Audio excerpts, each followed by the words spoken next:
All right, if anybody else joins, they can join, but let's get started. What I'd like to do is always go around and let everybody do a quick intro, because I don't believe any of you have been on the seller series, and I'm assuming that most of you probably just got licensed, right? All right, so if we could, we'll go around. If you guys can just unmute yourself and introduce yourself. We'll start with Alicia. Hi guys, can you hear me? Yep. Okay, awesome. Yeah, I'm Alicia. I just signed with Keller Williams last week. Okay. I've been watching the Ignite videos on YouTube, and this is my first actual live one. So yeah, All right. excited. Very cool. Nice to meet you. All right. Laura, I met you in the office briefly. Yes. So I'll be in the West office. It's about 3 weeks I've been doing this now. So just been doing the trainings. I actually do have some buyers right now. So I'm going to be doing some showings this week, which is exciting. Oh boy. It's getting serious. It really is. I like it. All right. Dana?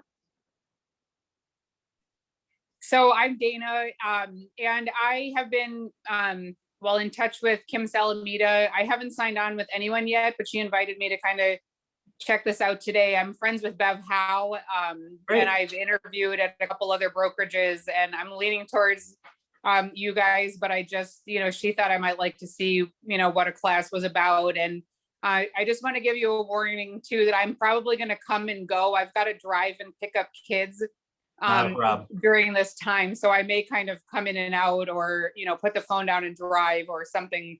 But I'm going to try to listen to as much as I can. Not a problem. Thanks for joining. And hopefully thanks for joining KW. All right. Kaylee.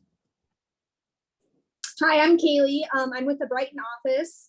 I signed like 2 weeks ago. So this is my first seller series. I've watched some of the videos on YouTube, and I'm doing Ignite currently live. So yeah. Great. Nice to meet you. Welcome aboard. Thank you. All right. So this is good because everybody's pretty much the same level, right? And this class today is 2 parts. I know that Rick Visca does the second part, and Rick's portion is going to be more like contract related, how to properly fill a contract out, the ins and outs, the legalities, and all that boring stuff that I don't enjoy teaching. So Rick does that piece, and I agreed to take the part 1 on. I've probably been doing it for about a year now, and I volunteered for this portion because this is how much of my day is spent, is dealing with sellers. So I exclusively work with sellers. I don't work with buyers anymore. A little bit of a background on myself, introduction. I am a rainmaker of the Anthony Butera team. I have 10 full-time real estate agents that work with me on my team, primarily in a buyer's agent capacity. Last year as a team, we sold 425 houses, and more than half of those were listings, which is good. It's kind of, it's different than a lot of teams. Most teams you'll see they do much more buy-side transactions than they do list side. And it's actually really good that we do even more listings than we do buy-sides. And I'll talk a little bit about why. And I've been with KW now for 4.5 years. I'm a partner and investor with Chuck Hilbert and Karen Hilbert in the company, and I primarily work out of the West Side office just because most of my business is on the West Side. Born and raised in Greece. I still have a house in Greece. And in the summertime, I'm an East Sider. I've got a place in Sodus, and I enjoy my summers out there. So I typically stay out there all summer and do the 45 to 50 minute commute to the West Side office every day. which is okay when I get to go home to a nice waterfront property. I don't mind the drive. And to be honest with you, whenever I'm on the road, it's my time to do follow-up phone calls anyway, because I'm typically jumping from one appointment to the next. So 9 years in the business. I got in 2012. Well, it's funny because 2012 would be 180 degrees different than the market that we're in right now. Don't get me wrong, there was specific challenges in that market that we're not seeing today. Although a lot of agents that haven't been around for a buyer's market and they've only experienced this severe, at this point, seller's market, it's different. To be honest with you, would prefer the market that we're in right now. And I say that because in 2012, 13, 14, we were in a buyer's market. And what that looked like was you would take a listing on and it felt like you literally couldn't give a house away. Average days on the market were like 75 to 90 days. And you would immediately think like, well, that would be great because right now buyers can't find a house, or they have to write 5, 6, 7 offers before they get one accepted. And it's true, and that is challenging. But the difference is right now, if you're working with a buyer and they're not getting an offer accepted, their DNA is on that, meaning that they have something to do with that. Maybe their financing isn't as strong as somebody else.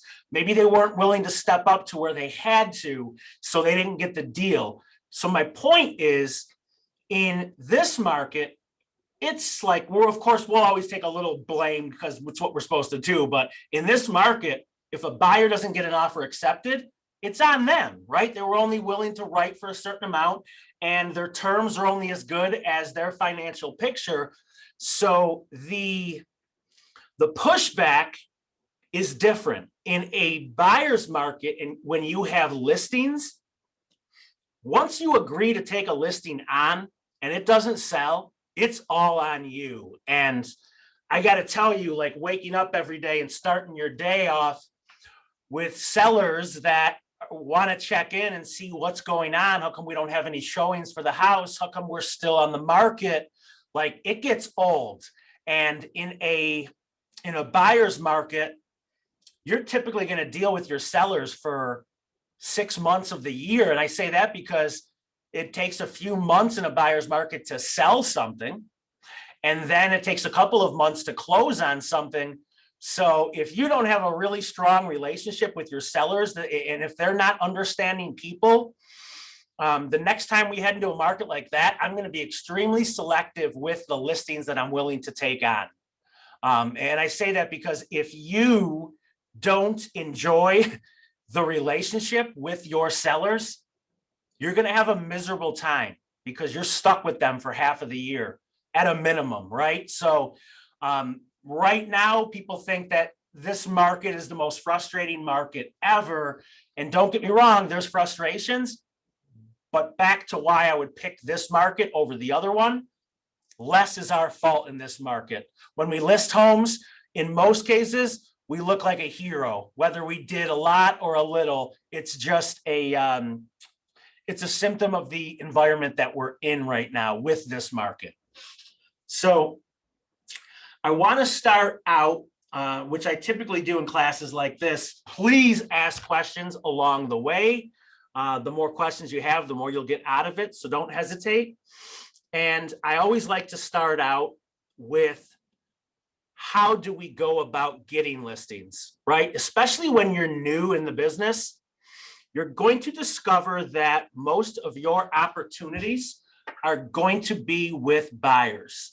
It just takes a little bit of time to establish credibility for somebody to trust you with the largest sale of their life.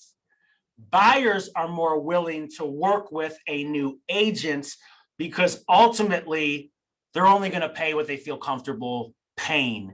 And They feel like they're controlling the transaction much more than you would be on the list side. And when it comes down to listing their personal home, they will seek out experience. So my advice to you guys is give yourself credibility or the perception of credibility early on through social media, okay? And like, let's face it, Instagram, Facebook, whatever else you kids are using these days, it's perception, and that perception becomes reality in a good way and a bad way. So we can use it in a good way, right? The bad things about Facebook are, right, like everybody's posting how happy they are in their relationships and how great their children are and how great they're doing and how great life is, and everything is just great. Seldomly are they putting out any bad news, right? Because we don't want to share that. We want to play into the perception. So how we can play into the perception to give you credibility in the market before you really establish any. I always tell brand new agents, get the permission of a higher producing agent, an established agent. But what I always tell them to do is look for one of my listings. And I'm telling you, like, you guys, carte blanche, you could share any of my listings.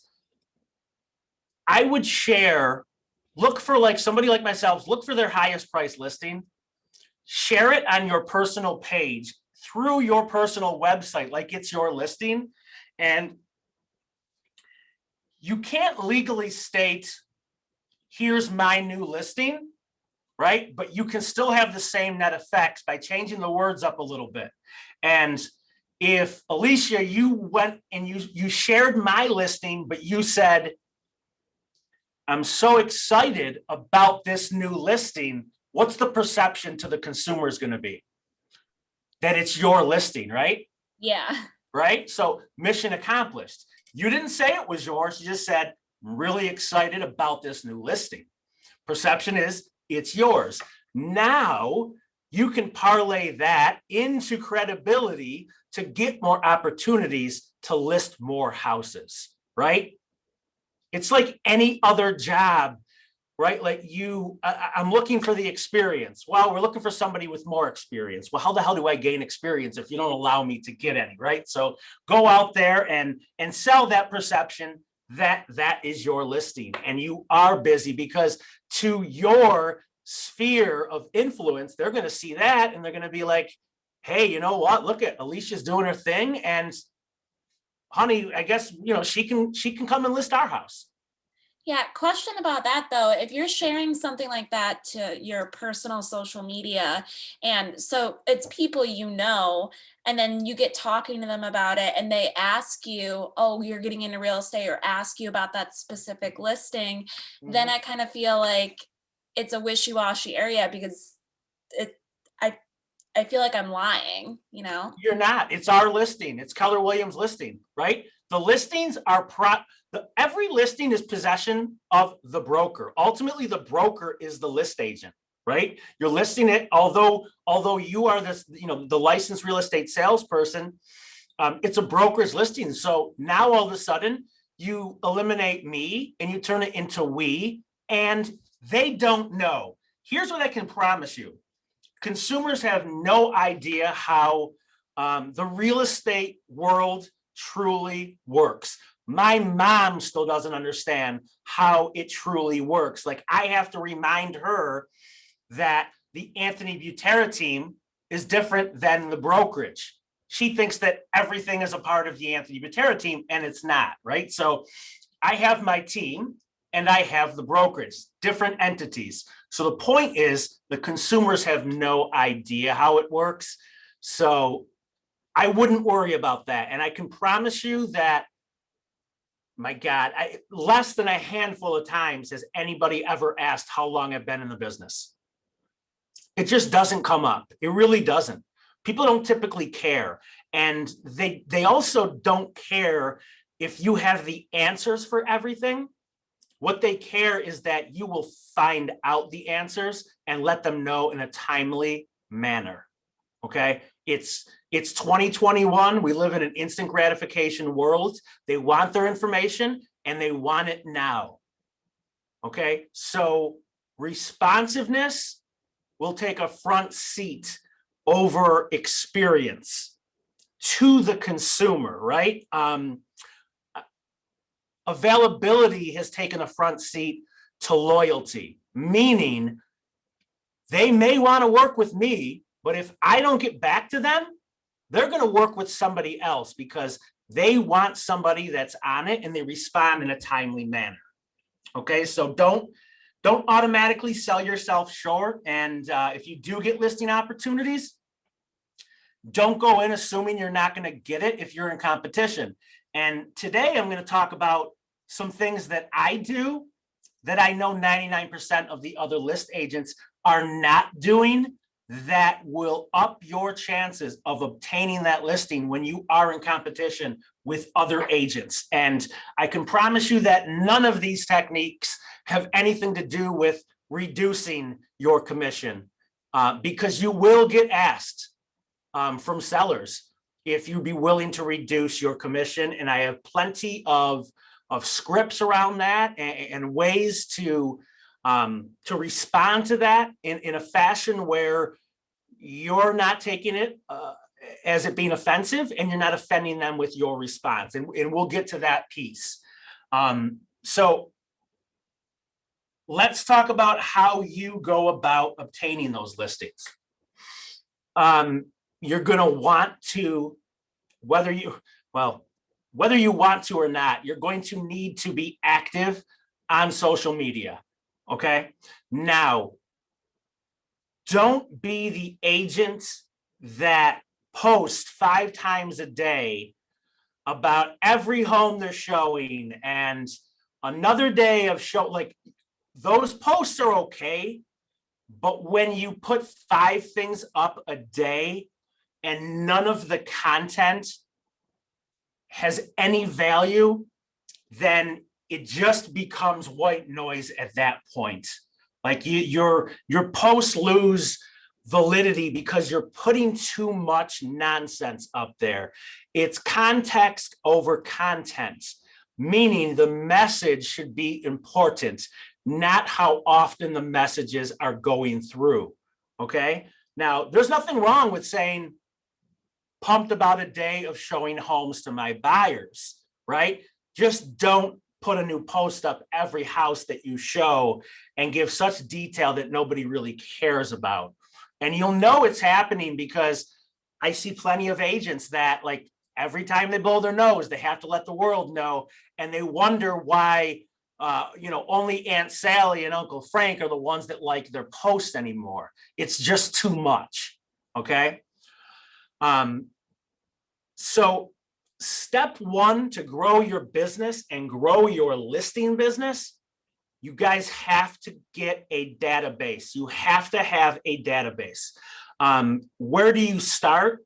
I don't care where you start, but you need to put your database somewhere. I'm a big Google guy, and I have my database in Google Contacts, and I also have it in Command, KW Command. You guys will learn more about that.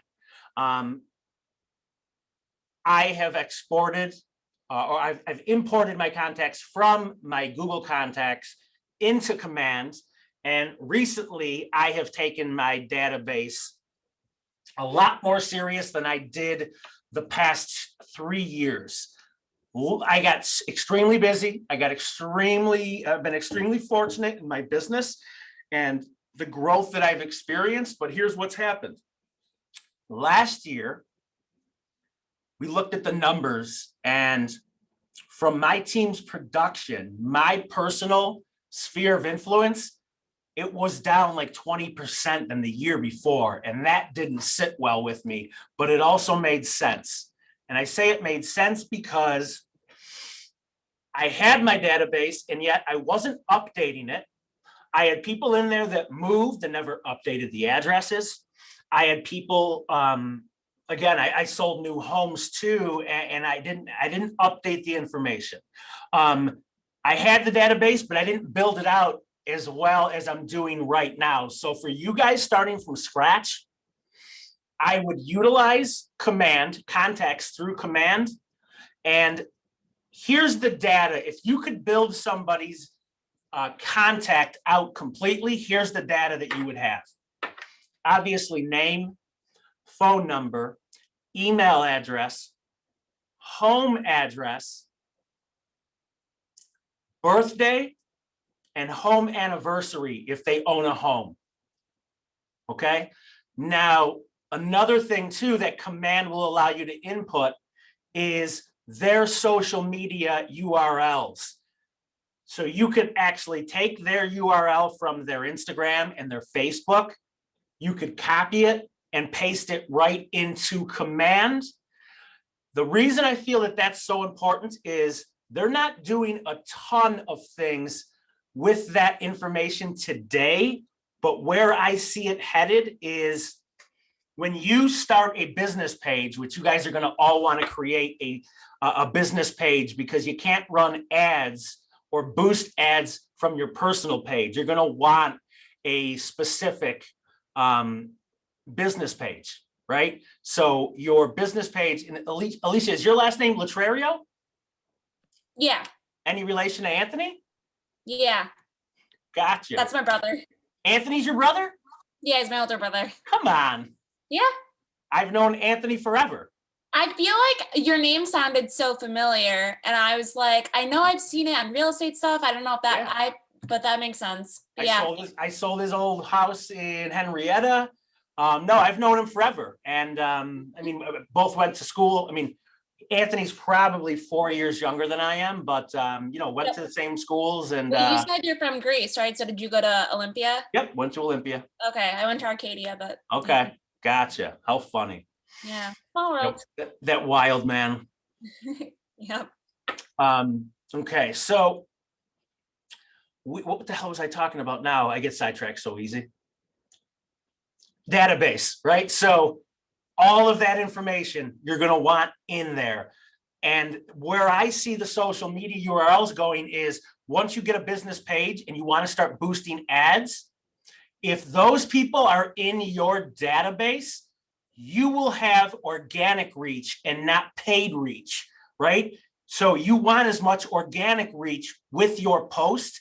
And if you have their social media URLs, it'll automatically end up on their news feed, as opposed to having to pay for ads. And paid ads are great because it's amazing how much $10 will do to boost a listing to gain more exposure. And it's really nice how you can specify who you want that paid ad to go to. You can literally circle an area around that listing to try and capture all the neighbors and people nearby, because they're typically finding the buyers for that area. Someone always knows somebody that wants to live in their neighborhood. You know what I mean? So you can choose age, and you can choose the area specifically through paid ads. You can't do that on a personal page. So you're limited to a certain extent. But with that being said, like, don't abandon your personal page. You should be posting stuff on both, to be honest with you, okay?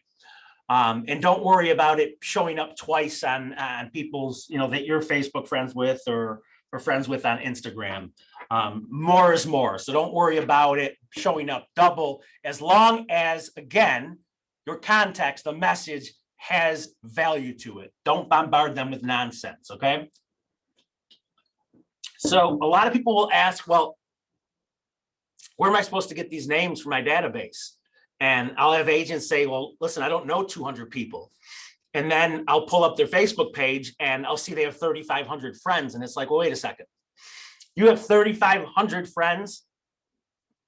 If 3,300 are strangers, you still have 200 people you should be putting into a database, okay? And like the old school rule of thumb was like, take your wedding invite list. Like, that's a good place to start if anyone, you know, is getting married or was married. But like, the reality is, it's so easy to find people's data literally on Google. So start working on your database, your center of influence, your sphere of influence, however you want to refer to it. These are the people that are going to support you and your business through any market shift or any changes that are taking place in the market. These are the people that no matter what's going on in the market or the industry, you can count on, okay? Don't be afraid of putting acquaintances in your database. And what's an acquaintance? I always tell people an acquaintance is a friend of a friend that if you ran into each other, you would, you'd stop and say hello, right? Or maybe even if you would just nod, smile, and wave, that's an acquaintance. And acquaintances will do business with acquaintances, because the reality is, if you surveyed 5 strangers walking the streets and you asked them to name 2 realtors, most probably couldn't. And like, once you're in the business, you kind of get to learn who's in real estate. But if you're not in the business, you don't pay much attention to that. So don't think too much into it. And I could tell you guys, like, it plays back into what we were talking about earlier. New agents have more opportunity today than they did even 5, 10, 15 years ago because of social media and the ability to sell that perception that you are up and running and you know what you're doing. Like, it used to, the old rule of thumb used to be like, well, it's going to take you 5 years to build a book of business. It's not the case anymore. You can be brand new and you can be perceived as that go-to person in their world. So don't assume, guys, because if you do, you will sell yourself short and you'll convince your sphere of influence to not use you, okay? So how do you go about getting listings? Well, you ask for it. And I know it may sound stupid, but you should be sending, and I'm not going to sit here and say you need to call your people all the time, right? Like, it's 2021. I can tell you that my age group, and I'm 40 years old now, and like my age group, they would prefer a message or an email over a phone call, many of them, right? Now, don't get me wrong. There's certain cases where you should be making a phone call. If you haven't talked in a year, make that phone call and catch up. But as far as staying in touch throughout the year, I'd rather you send 200 text messages than only make 10 phone calls in that same period of time. To me, it's more effective because you're capturing more people. All right. So start with your database. You guys are gonna have questions above and beyond this class, right? You're always gonna have like high-level questions around how do I do this or what should I do? Like, to me, you shouldn't be focusing on high-level questions until your database is there and it's solid, because that's the foundation for your business. It's super important. And I'm not telling you that I'm the master of it, because like I shared with you guys, I abandoned it for a few years, and now I'm paying for it because I'm going back from scratch now. And I'm like 3 months working on my database in alphabetical order. And like, I'm just reaching the F's right now. So it's a process. So if I could give you guys advice, and if you guys can learn from my mistakes, start your database the right way so you don't have to go back in time and play catch up, okay? Don't be an accidental agent. Be intentional with your efforts and put all of that information in there, okay? So let's pivot to the listing appointment, okay? And let's assume that this appointment you're going on, you are in competition with other agents. Let's assume that they're interviewing multiple agents, because early on, that's probably going to be the case for you guys, right? Don't get me wrong. You'll get some layups. You'll get some handouts from people that you're close with that aren't going to consider talking to anybody else. But for the most part, you're probably going to be in competition early on. So I will give you guys advice on how to stand out, and they're going to be unconventional ways, because I could tell you the mistakes that agents make are they go on listing appointments and they ramble on about themselves and their credibility and everything that they have accomplished. And I got to tell you guys that the sellers really do not care, okay? They want to talk, they want to be heard, and I found more success converting listings by not talking about real estate more than I have talking about real estate. And I say that because my approach has changed drastically. My old approach was, I'm going to bring all this data to them and they're going to love it. And I'm going to tell them about all my success stories and how awesome I am. And the moment I stopped talking and the moment I started listening is the moment my business took itself to the next level.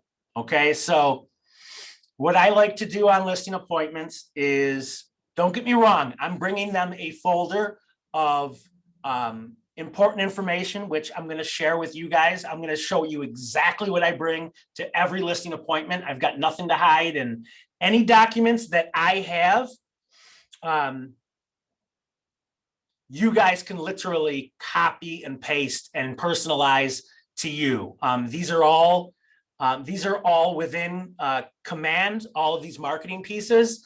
And I know that at least in the West office, I know that Abby has all of these saved because agents have asked me for them, and she can personalize them to you. And in the East or the Brighton office on Winton there, I don't know if it's Jeremy or if it's Chris Whitus that can personalize them and customize to you guys as well. Okay, so I'm going to share the screen to show you. Let's see here. Share. All right. Can you guys see my screen? All right.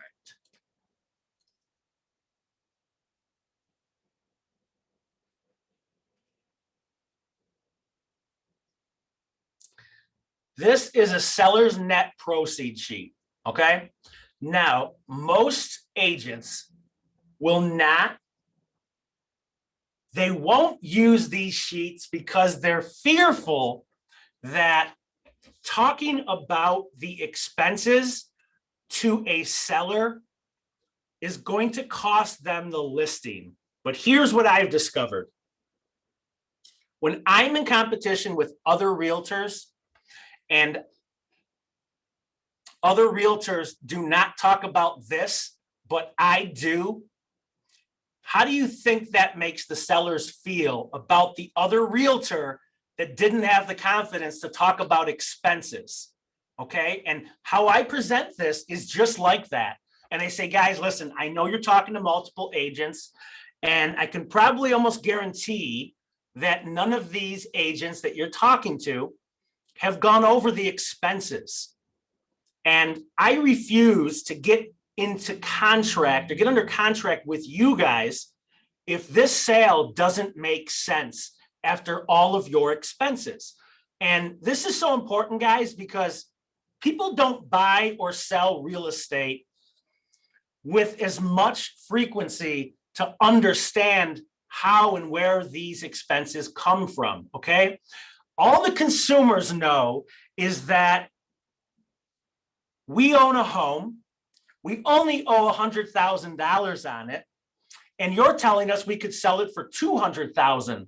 That's great news, because we're going to get a check for $100,000 when it sells, right? Like that's what, those are the initial thoughts of every seller, because they're not factoring in the expenses. Now, with buyers, you don't have to have this conversation because 99.9% of the time, the sellers are paying the commissions, okay? So I go on the initial appointment, I bring this sheet with me in the folder, but I take that sheet back with me. And the reason I bring it with me is because if you can see this sheet, when it talks about existing mortgage payoff, I ask the question, and I say, guys, the reason I need to know what your existing mortgage balances is so I can put together a seller's net sheet that will break down all of your expenses. So I can get you within a couple $1,000s of what you would receive at the closing table if we sold your home for an amount that I'm going to figure out, and I'm going to break down all of these expenses for you. And I know that these other realtors that you're speaking with probably aren't going over this, but I have to, because if this listing doesn't make sense for you, it's not going to make sense for me. So in the pursuit of transparency and trust, I want to go over this to see if it still makes sense for you guys to sell. And you guys, surface level, you may feel like the Grim Reaper for a few minutes, but the more of this you can get out of the way up front, the more likely your transaction is going to end in a positive manner and in a manner of where they're going to want to refer you to their friends and family. If these expenses come up and they weren't presented, and now they're getting a seller's sheet from the attorney that breaks down all of their expenses, and you never went over that with them, they're never going to refer you again. They're going to feel taken advantage of, and you can expect zero referrals from them moving forward, okay? So this sheet allows you to put all of those costs, take what they owe on the mortgage, estimate what they've already prepaid in taxes, because remember, you're always paying a year ahead in your property taxes, so you can ask them for their escrow. If they're escrowing the taxes, which you'll find most people are, in their mortgage statement, it'll show what is sitting in that escrow account, and they would get reimbursed that escrow at closing. So you can get them, and you always tell them, like, guys, the intent for this seller's net sheet is to not get you within a couple $100. It's to get you within a couple $1,000, because there's variables there that change every month, depending on when you've paid your taxes and how much you're gonna be getting back at closing, okay? So I take that sheet with me, I write in what the existing mortgage payoff is, then I take it back with me and I run comps. I don't ever go to a listing appointment with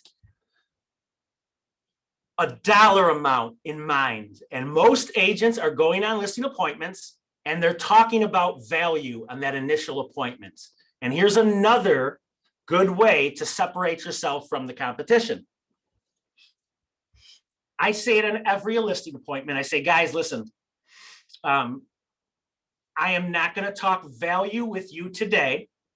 And I have not run any comparables, because it'd be unfair to you and unfair to me if I walked into your home and told you what it was worth if I've never seen it before. So in all fairness to you and to me, this initial appointment is so I can take notes, I can take your house in, I can grade it from a 1 to 10.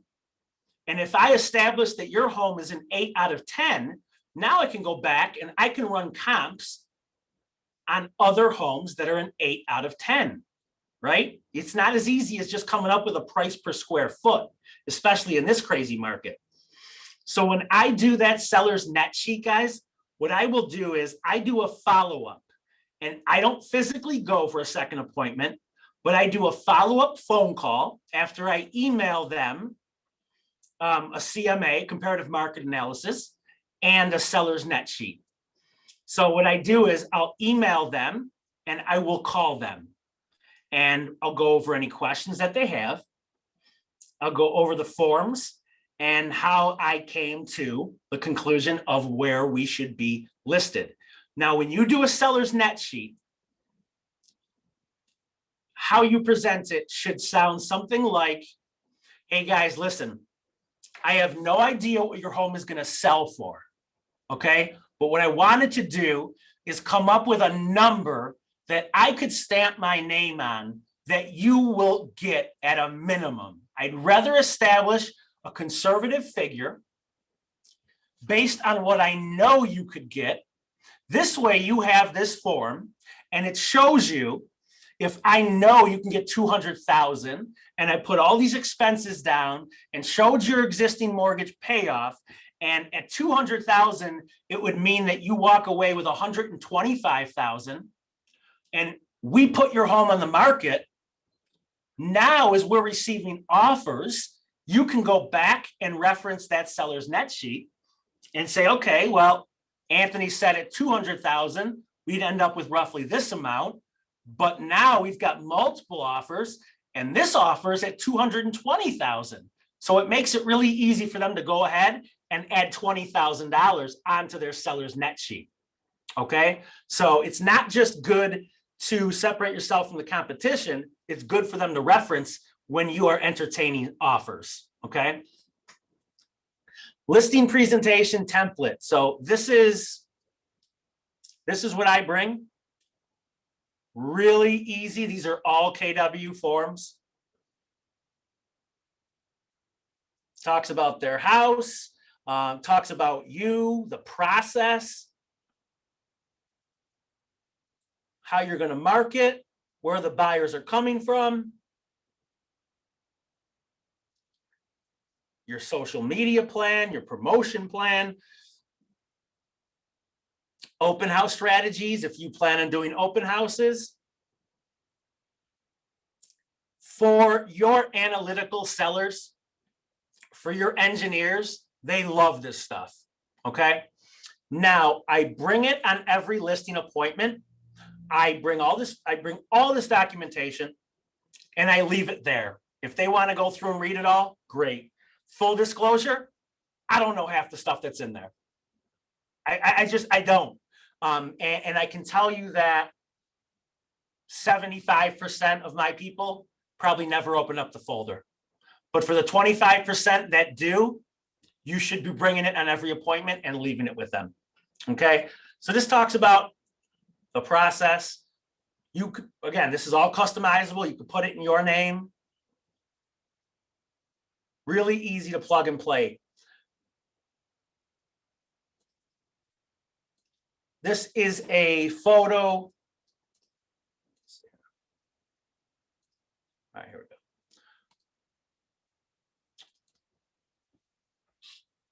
This is a sample photo shoot prep list, okay? Now, if you come to an agreement with the sellers and they decide they want to list with you, this is a really good document for them to work off of to prepare for photo day, okay?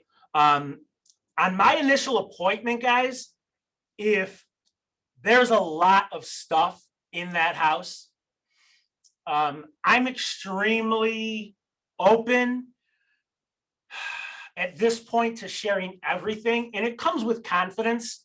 I mean, I'll flat out tell somebody that their house smells like animals. I'll tell them if it smells like smoke, and you know how I share that is important, right? Go, guys, listen.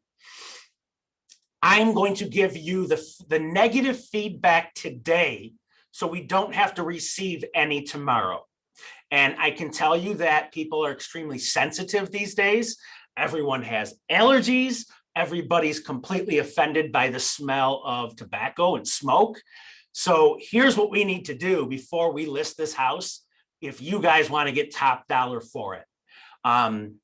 You can't assume that everybody's going to be coming to your house and they have pets. You can't assume that they smoke, because most people don't these days. So we have to, for the same reason we need to take your personal photos down, we need to take your personal odors away from this house as well. You become numb to it because you live here.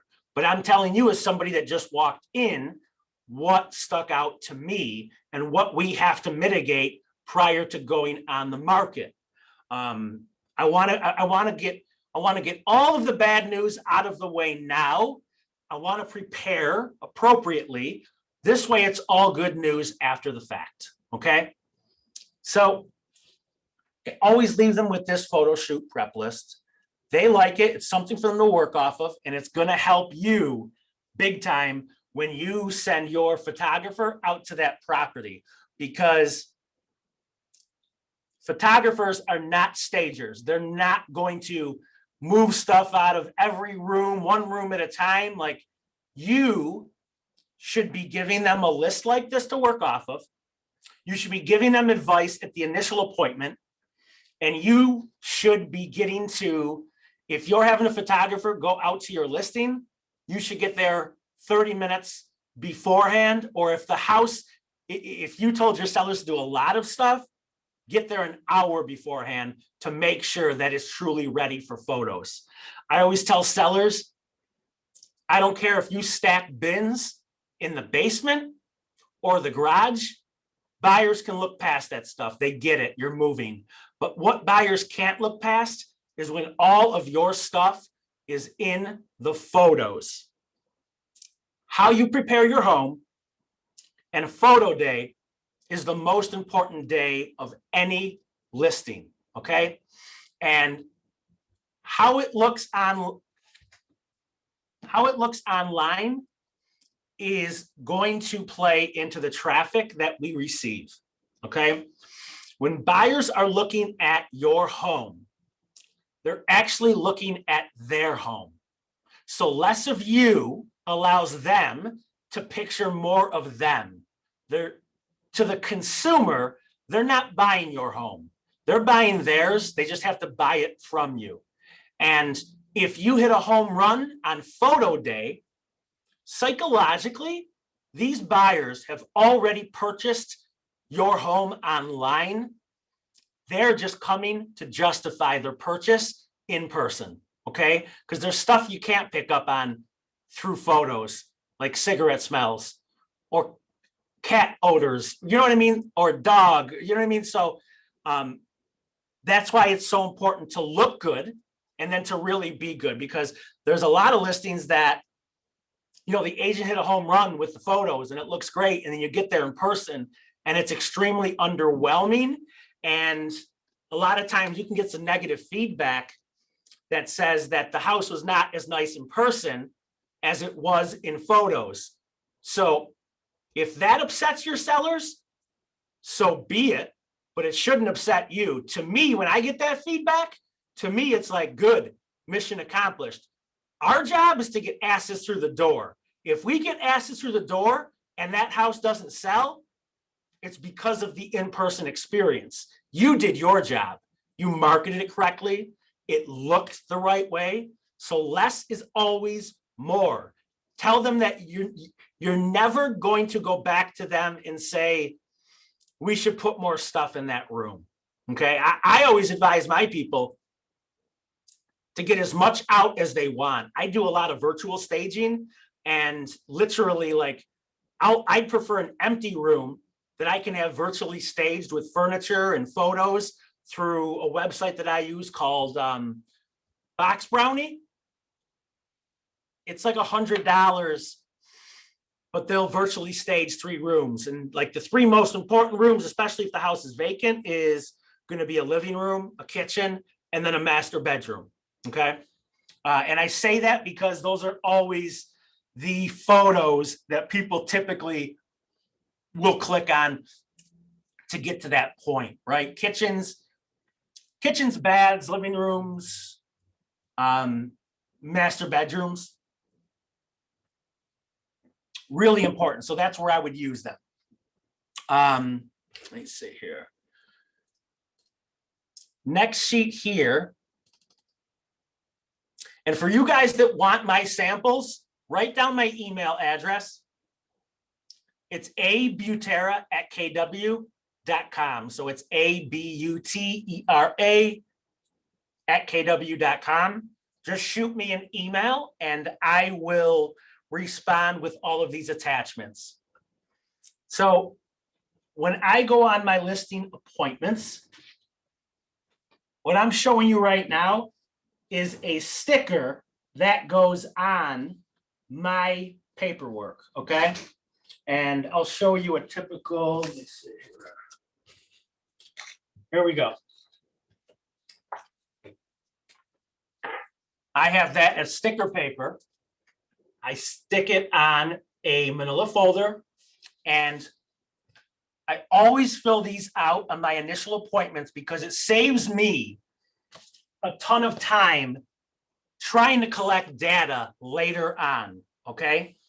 So while I'm walking through the house, this is my area to make notes.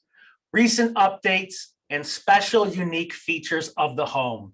So the reason I like this sticker on a manila folder that's labeled with the address, number one, you'll look more professional. And number two, you always have this to revert back to when you are trying to come up with a write-up or a description for that listing in the MLS that the consumers are going to see. All this data plays into this. And then when you're looking for age of the furnace, AC, hot water tank, roof, and amps. Does anybody know what amps even means? It's the amperage of their panel, the electrical panel box, okay? So every house is going to be different. You could see amperage anywhere from 70 amps to 250 amps. New construction today, they're 200 amps. You'll find that most houses are going to be either 100 amps or 150. The reason why I have that, in the way that you find out what the amperage is, guys, you open the door to that electrical panel box, and typically the top switch, which is the kill switch to all the power in the whole house, will have the number of amps labeled on that switch, okay? The reason why I like to collect this data is because the roof age and the amperage, those are questions on the property condition disclosure that you're going to have to fill out with the sellers as well. So the more data you get up front, the better off you're going to be. I always like to have, again, lead source, where the lead came from. Now, I have it called lead source because agents that are on my team, they'll bring listings to the table as well. And I put lead source this way. If it came from Tom Fox on my team, I'll put Tom Fox on there. And this way, my listing assistant, she knows that that was a Tom Fox procured listing. And when we go to pay out commissions, they know that Tom has to get his split from the listing. Okay, so for me, it's just administratively. So you guys may want to change it up and put referral source.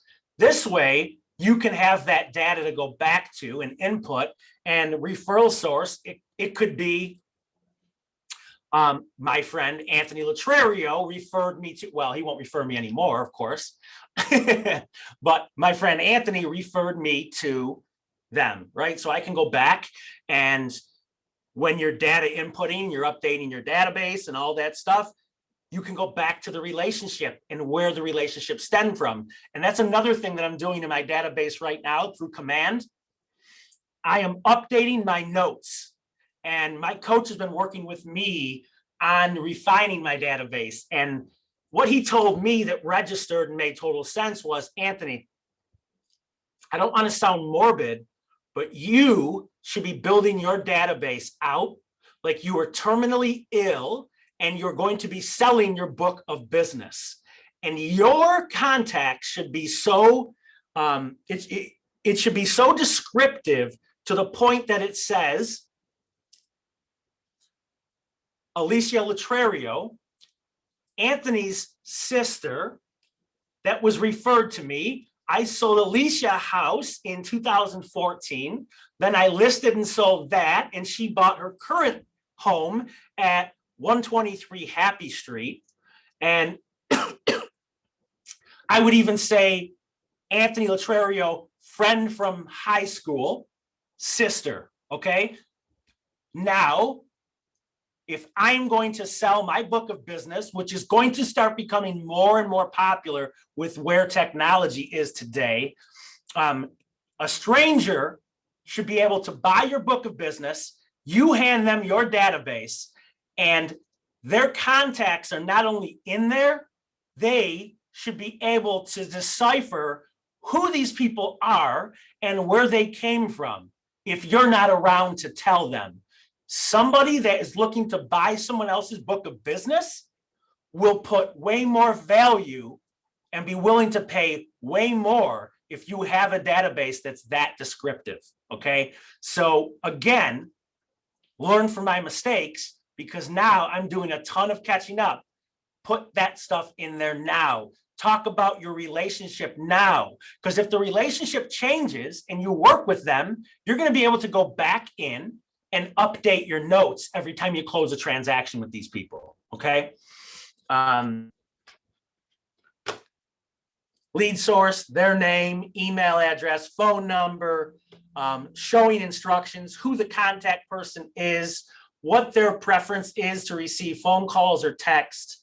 If it's a go and show, appointment required, or just a courtesy call. What that means is if I have a listing and it's vacant, I put electronic lockbox on it. And through Showing Time, which is the service that you guys are going to start to use, that organizes all of your showings, if my listing's vacant, it won't require an appointment confirmation from the people living there. You'd have it set up as a go and show, meaning if they make the request and there's not another appointment at that time, it's automatically going to get approved. This way you don't have to go back and forth and try to coordinate a time. Okay, so that's all that means. So again, if you guys want any of this stuff, I'm more than willing to share it with you. So just email me and ask for it, okay? All right, stop share. Okay. Now, early on, I was talking about the follow-up phone call and email that I do. Now, you guys, every agent's different, and I'm telling you that just because I'm saying what I'm saying, it doesn't mean that it's 100% the right way. I'm just going to talk to you about what's effective for me, and I've been pretty successful in these, in the way I've been doing the business. So I mentioned a CMA. It's a comparative market analysis. Okay. Now, we have some really cool tools that are provided to us through our board fees. Okay. So whether you guys have joined the board or not, you're going to have to join GRAR, Greater Rochester Association of Realtors. Now, have you all been, and just raise your hand if you guys have joined and you have MLS access. All right, Laura, Alicia. Shut up, Renee, no one asked. Renee's sold a lot of real estate, so I know that she knows. So let me share my screen here.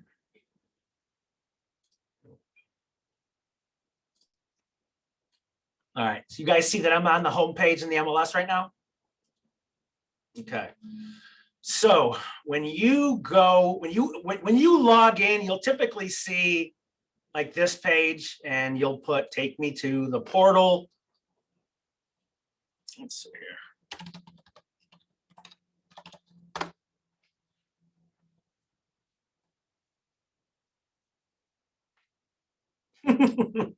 It's literally never done this before. And of course, when I'm doing a class, this shows up for some reason. All right, we'll get out of there. All right. When I run comps after I visit that home and establish from a 1 to 10 what the condition of that home is, and then I go and I do my comps, and I base it off of what I feel the condition of that home is, I will establish a list price. Okay, so let's decipher what that means.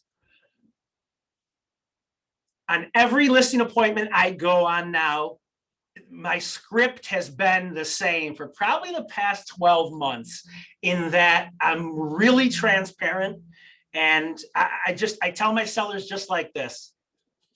Guys, I have no idea what your home is going to sell for. All I know is what we need to list it for, okay?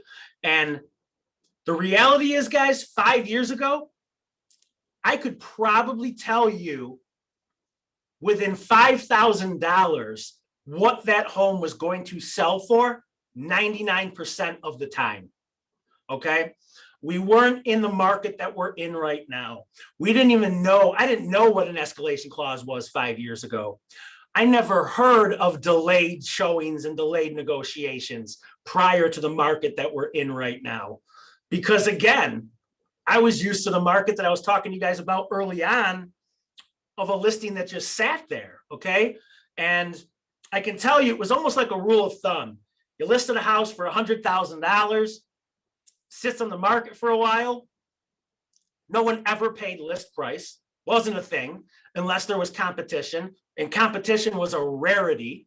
And what they would do is like, was almost a rule of thumb to go in 5% less than list price, no matter where you listed it, right? So like every house that put in the market for 100,000, it was almost like clockwork. The offer would be 95,000, or if it was 200,000, it was $10,000 less. And sellers' concessions were almost a norm, whether they needed it or not. People were asking for anything, and waiving inspections. No one even, if you would have asked me 2 years ago, if I thought that that was a thing, I would have said, no way, right? And now it's like, God forbid you ask for a home inspection, you don't stand a chance in a multiple offer situation. And like, I don't want to discourage you guys, but I want to be transparent in that I'm looking at offers on my listings every day of the week. And I can tell you that if there's 3 or more offers, the winning offer is typically a waived home inspection, and either a good amount of money down, or they're willing to cover an appraisal gap if it doesn't appraise for the purchase price. Like, it's insanity right now. And in this market, when you're working with buyers, pretty much the same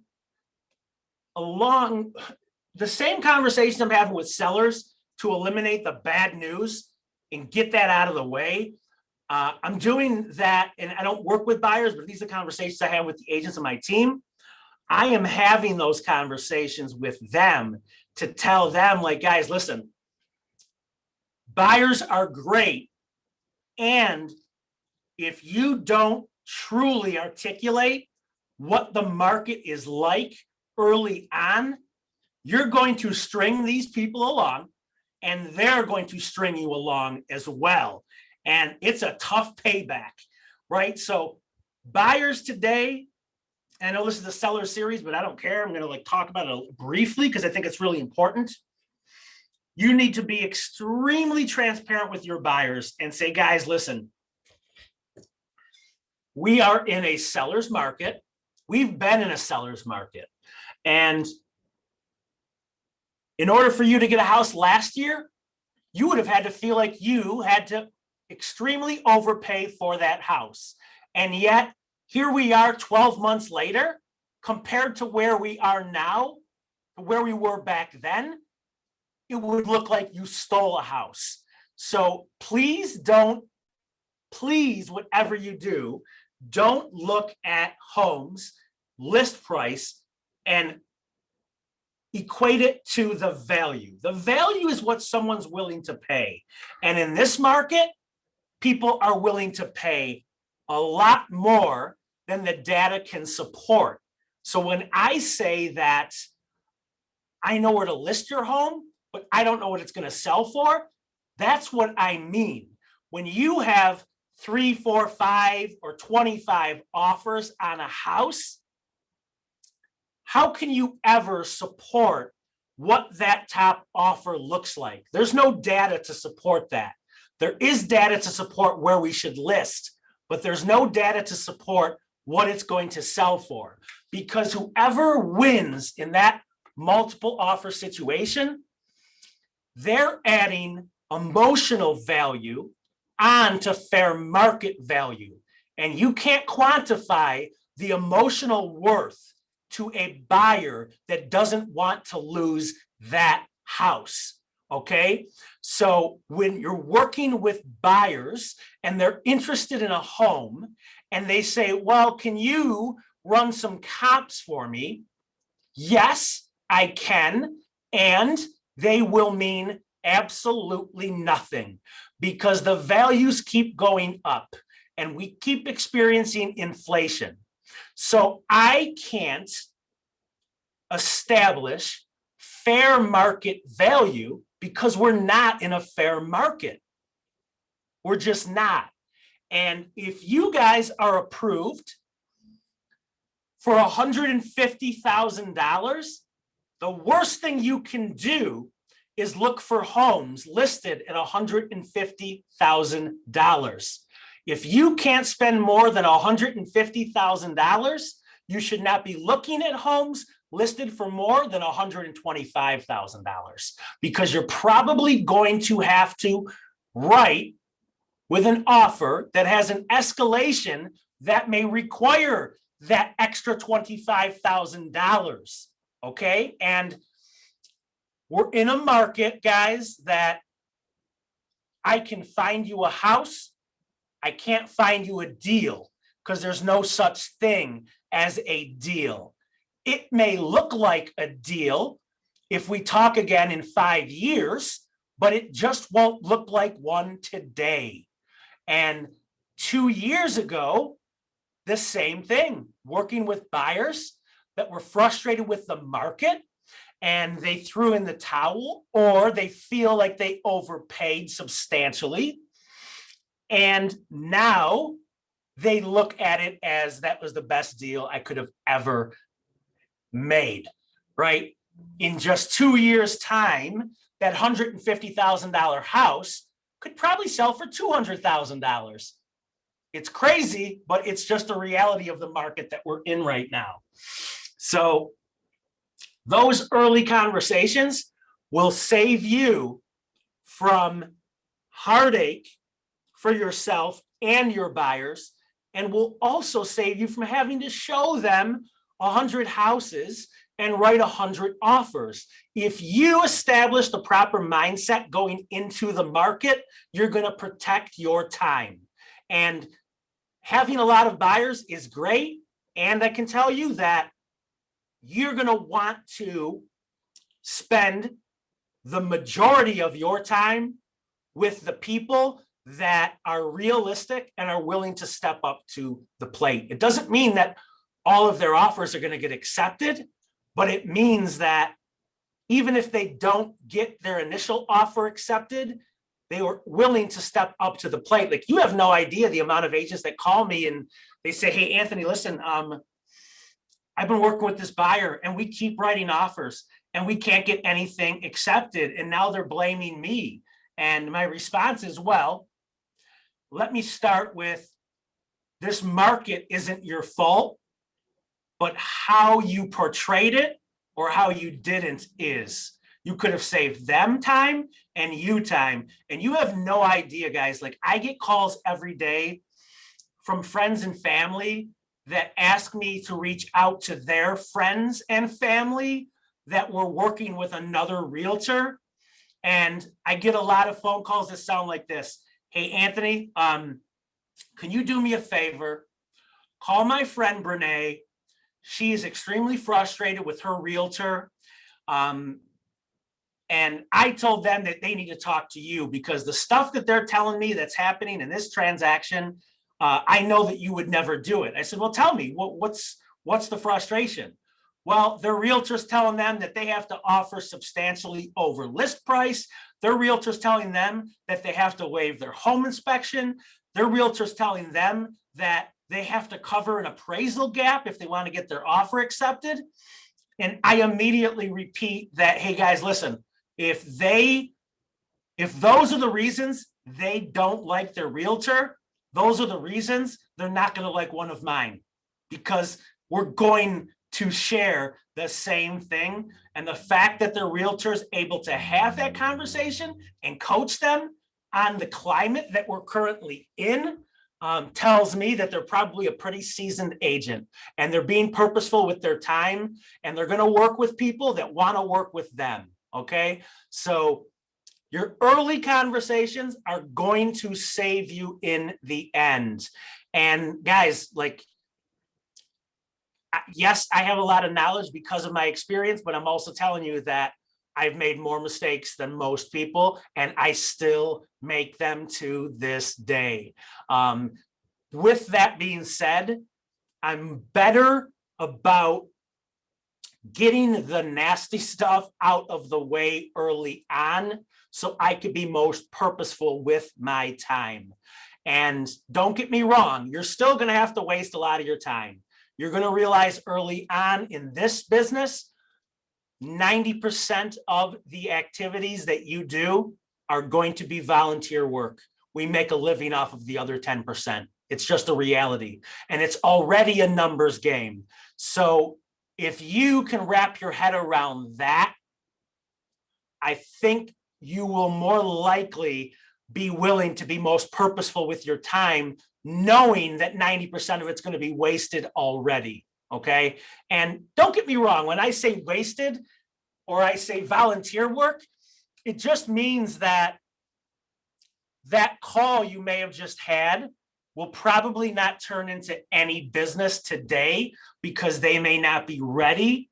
With that being said, those people will remember how you made them feel. And although you can't, you're not going to get paid from that conversation this year, even if the conversation led to nowhere today, remember that it could lead to somewhere tomorrow. So make them feel good about the conversation, okay?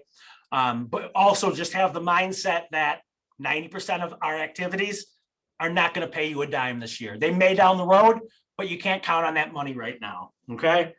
So. I have a couple of questions. Perfect. So as a seller's agent though, there's what the house is actually worth, like if it was appraised by an appraiser, but since the market is so insane right now, Yep. is there like a general rule of thumb with like, are you supposed to be like listing it higher? I'm just confused as to how I'm supposed to get a price now. And Great then question. my other question is, I know it fluctuates between sellers and a buyer's market, but since this one is so insane, do you have any idea or any guess how much longer it's going to be this crazy? If you would have asked me 2 years ago, I would have said that right now we would be in a buyer's market. Okay. And what I'm going to tell you again is I've been wrong way too many times to ever predict anything. And Rochester, we're small, we're a bigger city, but we're smaller as well. And there will be, we're going to hear the warning shots. And what I mean by that is the markets like Phoenix, the markets like San Diego, the markets like South Florida, they're going to feel the effects before we do. News just seems to take a little bit longer to reach our area. What I can tell you is when I got in the business, we were still feeling the negative effects of our economy tanked. And there was, you guys, like I'm telling you that like this market can be frustrating, but I also have to tell you that buyers in 2012, 13, 14, they had 0 sense of urgency. It was completely different than it is right now. And when I say they had no sense of urgency, there was never a such thing as showing them one house and they bought it because they knew that that house would still be around in 2 months. So even if the house made perfect sense, the pushback was, you know what? We're not going to buy the first house we saw. We want to see a lot more houses. Or I talked to my parents, they said we should be looking at more houses. Like that was it. So even though you could get a deal, buyers were they weren't stepping up to the plate and they had no urgency. And our local economy then was in rough shape. And even if they had a stable job, they didn't feel much security because Rochester at that time, it was nonstop doom and gloom news, right? Like Kodak lays off another 20,000. Xerox lays off another. Bausch and Lomb lays off another. We were so dependent. Our local economy was so dependent. I'm teaching the class. Our local economy was so dependent on those big companies, where now we're in such a better place because we're way more diverse in our big employers, right? So now our biggest employer is U of R Strong. Like, even if the economy crashes, that's not going to take a big hit. It's education, it's medical, and Rochester, thanks to our IT, like, we have a ton of tech startup companies now that have all succeeded. So we're not as vulnerable as we were back then. I can promise you that. We look way better than we did before. We're experiencing all this inflation, which is good. There's consumer confidence.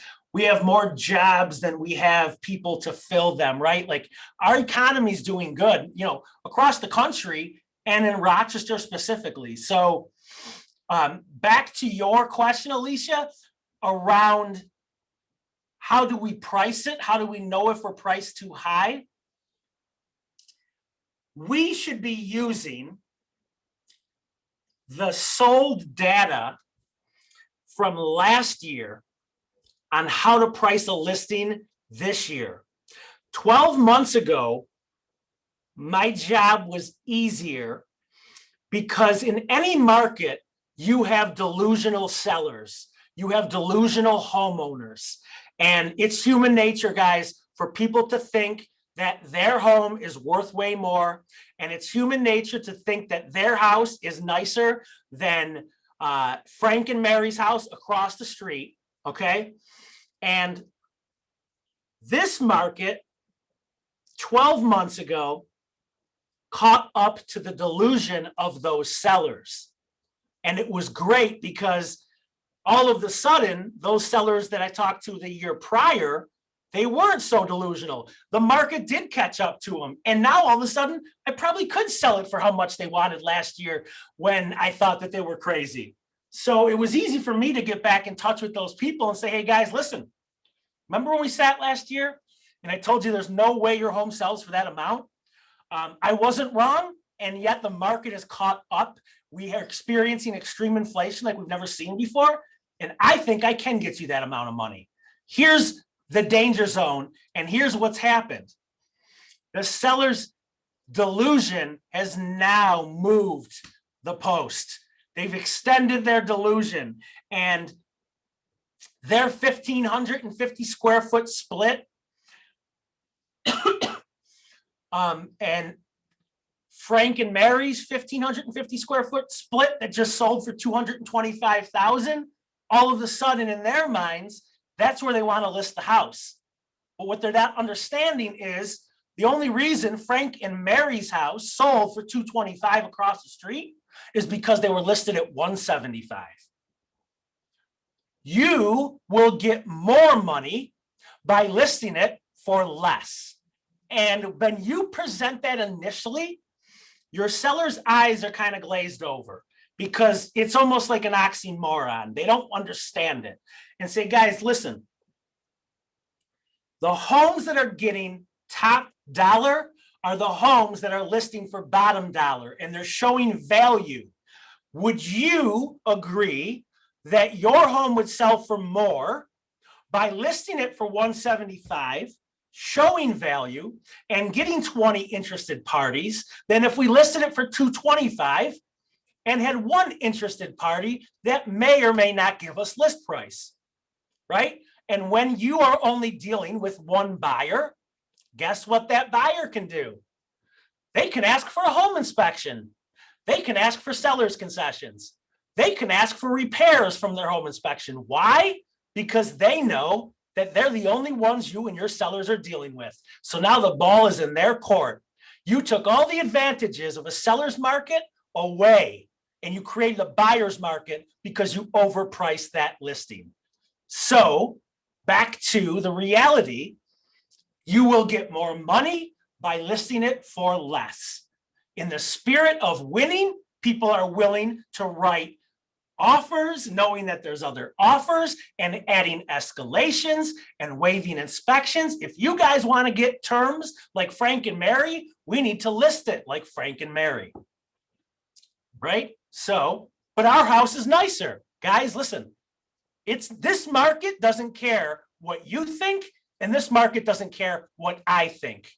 I'm not buying your house, so unless you're buying your house from yourself, our opinions don't matter. The market's going to dictate what your home is worth. And if your home truly is nicer than Frank and Mary's, it's going to show up. And if it doesn't, then we're going to get our answer. But that's not for me to say, and it's not for you to say. Let's take our opinions off the table because we're not the buyers. What we need to do is show your home in the best light. We need to do items A, B, C, D, and E to prepare it for the market. And we need to look better. We need to be priced better if we want to get more money and we want to sell better than Frank and Mary did. Okay. And you can be transparent in that your job today is different than it was 5 years ago, even 3 years ago. 3 years ago, 5 years ago, 10 years ago, your job was to come up with a game plan on, well, we're going to go live this week. I'm going to do open house every weekend. I'm going to do that. Listen, the reality is, if you price that house correctly, you're not going to have to be on the market beyond that delayed negotiations period. Okay. And like, I'll share my horror stories with you as well. I had a listing that just didn't add up. It just didn't make sense. I'm finding some new trends that they're just shocking me. So I'm going to talk West Side specific because 90% of my business is on the West Side. So when you're dealing with West Side consumers and they're school district driven, West Siders typically want Spencerport, Hilton, Churchville Chi-Li schools, Brockport schools. And I would say in that order of like popularity of what people want. And that's not my opinion. I'm just going off of what people are telling us they're looking for. I am selling homes more today that are in Greece or Gates with Spencerport schools than I am for homes that are in Ogden or the village of Spencerport with Spencerport schools. And it's crazy, but it's happening now. All of a sudden, people love the convenience of Greece and they love the conveniences of Gates. And they love that there's 5 Wegmans within 3 miles. And I'm finding that in a market like $250,000 and below, people are paying more in Gates and Greece with Spencerport schools. Now, when you're entering like the luxury market, and to a certain extent, it kind of changes and they're willing to pay a little bit more to be in Ogden with Spencerport schools. Because the reality is, guys, whenever anyone says, well, we want to live in Spencerport, I always like to pull up a big aerial, like satellite image of Spencerport. Guess what? There's no houses in Spencerport. There's no houses in Ogden. And 30% of the students that go to that district don't live in the town of Ogden. They're living in Greece or they're living in Gates. Okay. So I put up a listing. I priced it aggressively. In my opinion, it was a Cape Cod that was updated 4 years ago. Roof, windows, flooring, everything was updated. And one in the market for $175. I thought it was going to sell for $225. It was about 1,600 square feet, 4 bedrooms, 2 full baths in the village of Spencerport schools, Spencerport Electric. Like it had all the attributes of something that I thought was going to go substantially over list price. And guess what? It didn't. We ended up negotiating with one buyer at list price. And I put up a home that was of lesser quality than that one, similar, but Gates with Spencerport schools, that went for $227. It was just like, sometimes things don't make sense, okay? So the less we play, the less we try to act like psychics, the better off we're gonna be. Because every bold statement that you make today is gonna get thrown in your face tomorrow. So I'm not telling you to like deflect from having to have expertise, but I am telling you to keep your opinion to yourself and let the market dictate it, okay? Stay away from opinions. I was the worst. I used to love, to me, it made me feel good, and I was confident in making these bold statements, and I would say, and this is what's going to happen, and it's going to sell for this, and it's going to do this. And let me tell you, it doesn't feel good when that doesn't happen, and your people say, hey, Anthony, when we talked, you told us that we'd have no problem getting this much. I stay away from that. And now when I do my seller's net sheet, guys, I base the seller's net sheet off of a conservative number. I base it off of a number that I would be willing to pay if I was looking for an investment property.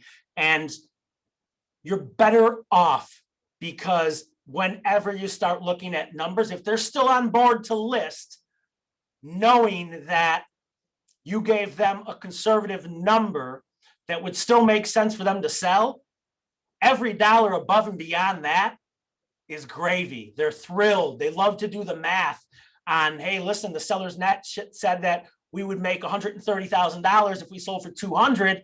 This is awesome because we got an offer for 230. So we can add that on to the bottom line, right? That's how you set yourself up for success. People will always remember how you made them feel. So get the bad news out of the way early. If you have to be the Grim Reaper, get it out of the way early and explain to them why I want to give you guys worst case scenario now, so everything's best case scenario afterwards, okay?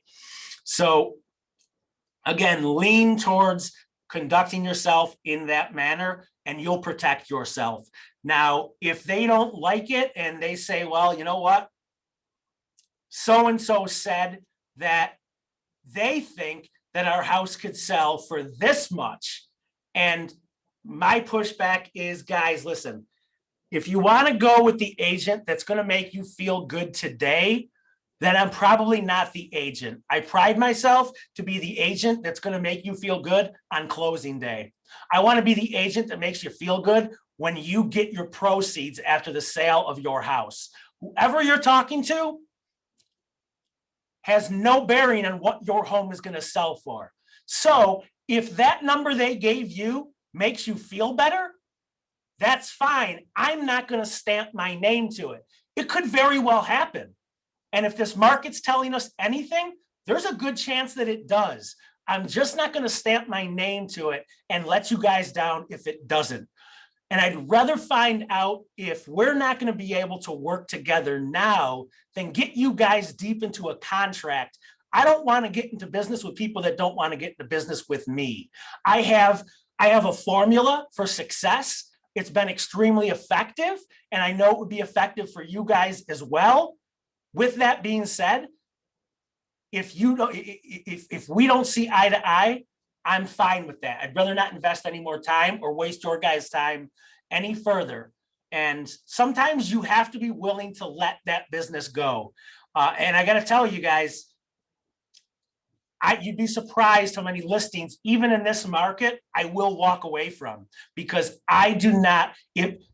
I'm pretty good at reading people, and you guys will get better as time goes by. If there's early indications that there's going to be problems, and what are problems? If there's going to be personality conflict, you're better off getting out of that relationship today, because once you get into contract with these people, you're stuck with them, guys. And if you can pick up on stuff early on that scares you, you're better off walking away. And does it hurt sometimes when you walked away from that opportunity and you see that somebody else listed it and they did get top dollar? Yes, but if you're thinking about how it's going to benefit you 5 years from now, which I know it's early on for you guys, but I can tell you the more that you guys can go into your day thinking about, is this the right move in 5 years, the better off you're going to be. And your business is going to have legs to it. You're going to have longevity. You're going to have a career because you're making the right moves. Don't ever let one commission negatively affect you and your future and how you want to do business, because I'm going to tell you guys, there's way more opportunity in this business than there is time. You'll never run out of opportunity if you're willing to do the activities that need to be done. You'll only run out of time. And Brene can tell you, same thing for her, right? I mean, I would much prefer time than money these days because the time is worth more. And it's creating good habits, guys. There's going to be things that are uncomfortable. And I can tell you right now that the more uncomfortable you are, the more profitable you're going to be. And I'm not telling you, like, I'm not going to be the person that's so rigid that says, if you're not willing to go door knocking, if you're not willing to make 100 cold calls a day, if you're not willing to do this stuff, you're not going to succeed. That may have been true 5 years ago or 10 years ago. If you're really good at sending messages, I don't care if you just send messages. I realize that people are different, but remember who you're dealing with. And I say that because your 55 plus clients, they're going to want the phone call instead of a text message. They would really enjoy a handwritten letter as opposed to an email. So if you feel uncomfortable, and I'm saying this because it's amazing, like people automatically assume that like every real estate agent, they're all extroverts and they just want to be talking to people all day. I got to be honest with you, the more agents I talk to, I realize that their number one fear in life is their phone. And it's crazy, like the new generation would rather be face-to-face than they would be over the phone for some reason, but it is what it is. That's fine. Figure out how to get face-to-face. You're going to have to do some things that make you uncomfortable. You don't have to do everything that makes you uncomfortable, but if you're not willing to face your fears and get over some, you're going to create a ceiling on the potential of your business, if that makes sense. Okay. What other points that I want to get across here? Well, do you guys have any questions? Because I know more will funnel into this limited brain.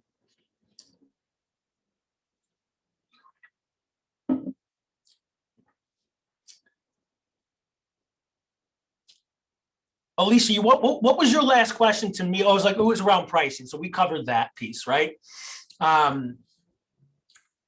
Photos, listing photos. You guys, if you go and look at homes that are available, you can tell which homes were professionally photographed and which homes some agent used their cell phone for. And I'll always preach to lead with revenue and don't throw good money at bad money. I'm going to tell you right now, I would prefer you overpay for professional photos, because when you are in competition with other realtors, those sellers are going to go and look at those other realtors' photos. And if they're not good, they're probably not going to get that listing. Okay. So you have an opportunity, and yeah, it's going to cost you a little bit of money up front. But with that being said, you guys, you have to attribute a budget for every listing. You owe it to your sellers to have professional photos with bright lighting. And the other thing too is, like, be very careful who you take advice from. I'm not telling you that everything I'm telling you is the right way, but I'm also telling you, you're gonna recognize it more. There's social media pages that all of the realtors are on. You'll even see some within our own KW private Facebook page. Everybody has all the answers. It's amazing how much these people have accomplished, and these people that are giving these bold advice. Look at their business before you take business advice, okay? ask questions, guys. There's no bad questions. Advocate for yourself. I always say it like the squeaky wheel gets the grease. If you don't advocate for yourself and you don't ask for the help, people aren't going to come out of the woodwork to just provide it. They need to know that you need help. And what I can promise you is you are at a company now, and it's not my first company. It's the third brokerage that I have been at. There's no other atmosphere that comes even close to the one that we're in, with agents that are so willing to help everybody out. I started at a brokerage, and what the brokerage is, it doesn't matter, but I'm telling you that I started at a brokerage where the only agents that were willing to share were the agents that either didn't have much going on or they were in the last few years of their business. And they weren't the agents that I wanted to get advice from. I wanted the agents that were doing a ton of business to give me advice, but everybody was really closed off onto sharing anything because they thought that, like, you know, if I give my recipe away, they're going to be able to make the same exact pie that I can bake and sell it for the same, like it. And I believed it. And I actually, like, I accepted that because in essence, we're all business owners, right? So it made sense that no one wanted to give away trade secrets until I came to KW and realized, like, holy shit, like, what good is any of this knowledge if you can't share it? And I'll tell you another reason why I'm so willing to share it. No offense, most of you are never going to do anything about the information that I give you. You're just not. And I hate saying it. If there was 100 people on this Zoom right now, maybe 10 actually take the advice and implement it. And I always give this, I always give this thought process, and it makes sense with people. There's a reason why Tony Robbins or Simon Sinek or Gary Vaynerchuk, there's a reason why these people can still sell out arenas. It's because they know that less than 1% of that crowd is ever going to take anything you tell them and run with it. Because guess what?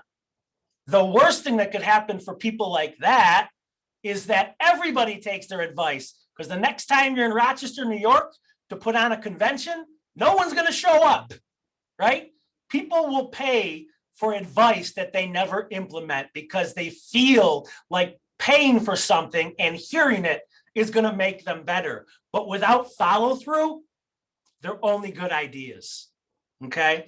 So be the implementer, build the business big enough where you can afford to leverage the parts you don't enjoy off to somebody else. I still love the business as a whole. And there's plenty of things that I did my first 5 years that I would never be willing to do again. But I worked through it, I sacrificed, and I did what I had to do. So now I'm doing what I want to do. And I haven't been in the business that long, guys. And I had really good perspective because I came from an industry where, because our economy was in shambles, I was a union sheet metal worker. I was a tin knocker. I was doing construction. It was commercial construction, and nobody was investing money in the commercial world. So we had no work. We were always out of work. So I turned 30, and it took me a while to mature. I'm still immature to this day, but like, it took me until 30 to really figure out, like, there has to be something better than this. I got into a trade, and I was in the union, and something that was appealing to me, that was sold to me when I was 17 years old, hearing that I could make $50,000 one day, it was like the biggest thing ever. And then you get a little bit older and you realize that you want more. And what do I have to do to get more? And to be fully transparent with you, I got into real estate because I didn't do a day of college. I barely squeaked through high school, literally. And I mean, I went to Greece Olympia, guys. It's not the Ivy League of schools. And I was like in the bottom 1% of my graduating class, to put things into perspective, because I wasn't passionate about school. And my parents thought that I was dumb. I was the dumb sibling, right? They really did. I was the middle child. I was the problem child. My older brother and my younger brother, both white collar, master's degrees in business. By all measurables, they were extremely successful. And I didn't realize, I subscribed to that thought process. But what I realized once I started doing real estate was that I was not passionate about anything that I was doing up until then. And now you're telling me that even though I barely squeaked through high school, and even though I didn't go to college, I can make as much as I want to, and I can work as much as I want to. So perspective is really important, guys.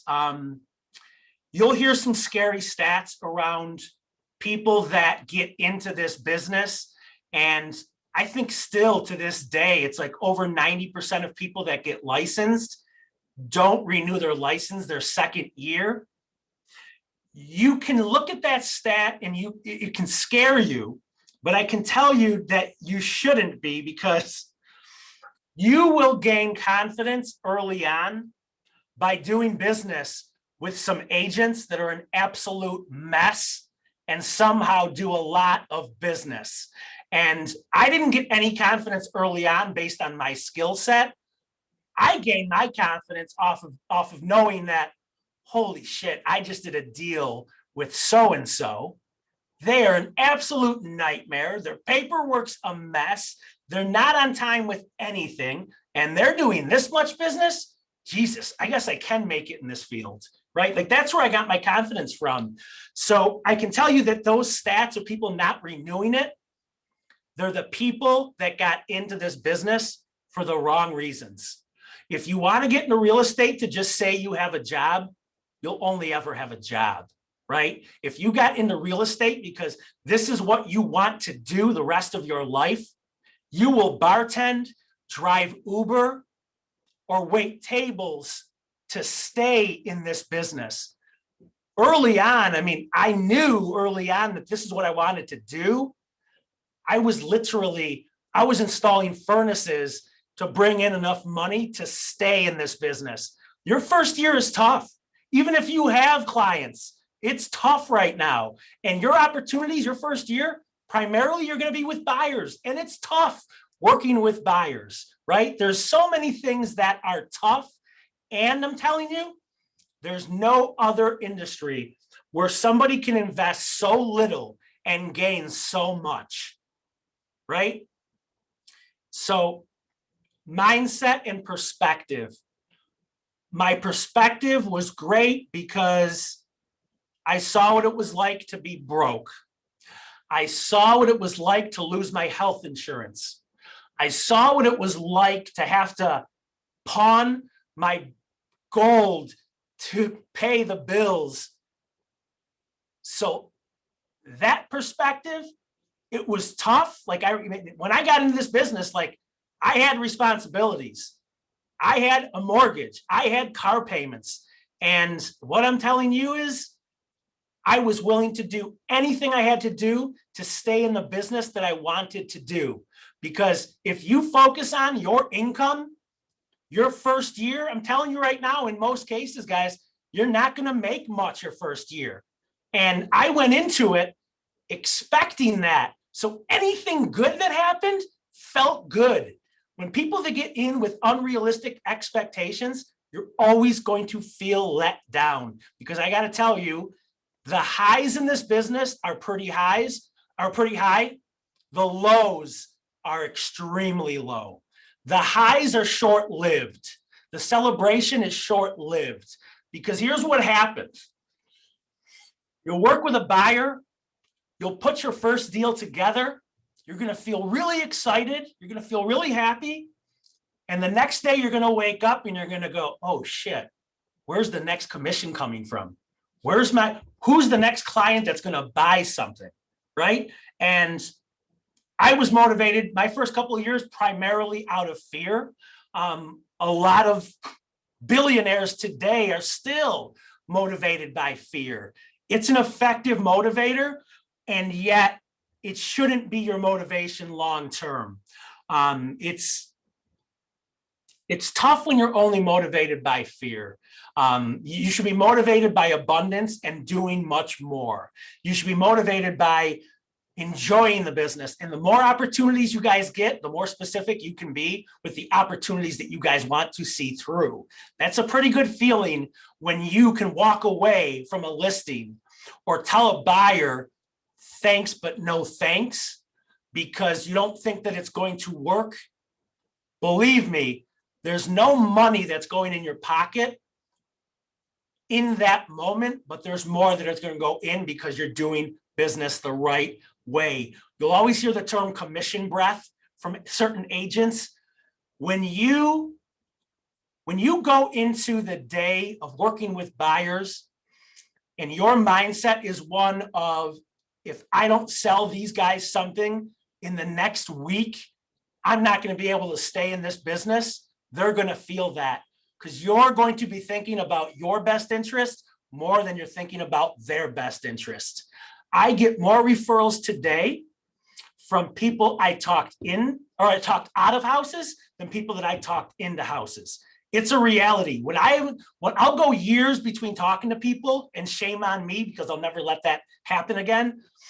But I will get phone calls and I will get referrals, and they'll say, hey, Anthony, listen, I got your number from Alicia. And, she said that she really enjoyed working with you because you were not pushy. You didn't push anything on her. You made her feel comfortable, and she was ready to pull the trigger on a house, and you talked her out of it because you knew that it didn't make sense for her. When you put someone's best interest before your own, you will capture a client for life and referrals for life because they will genuinely appreciate that.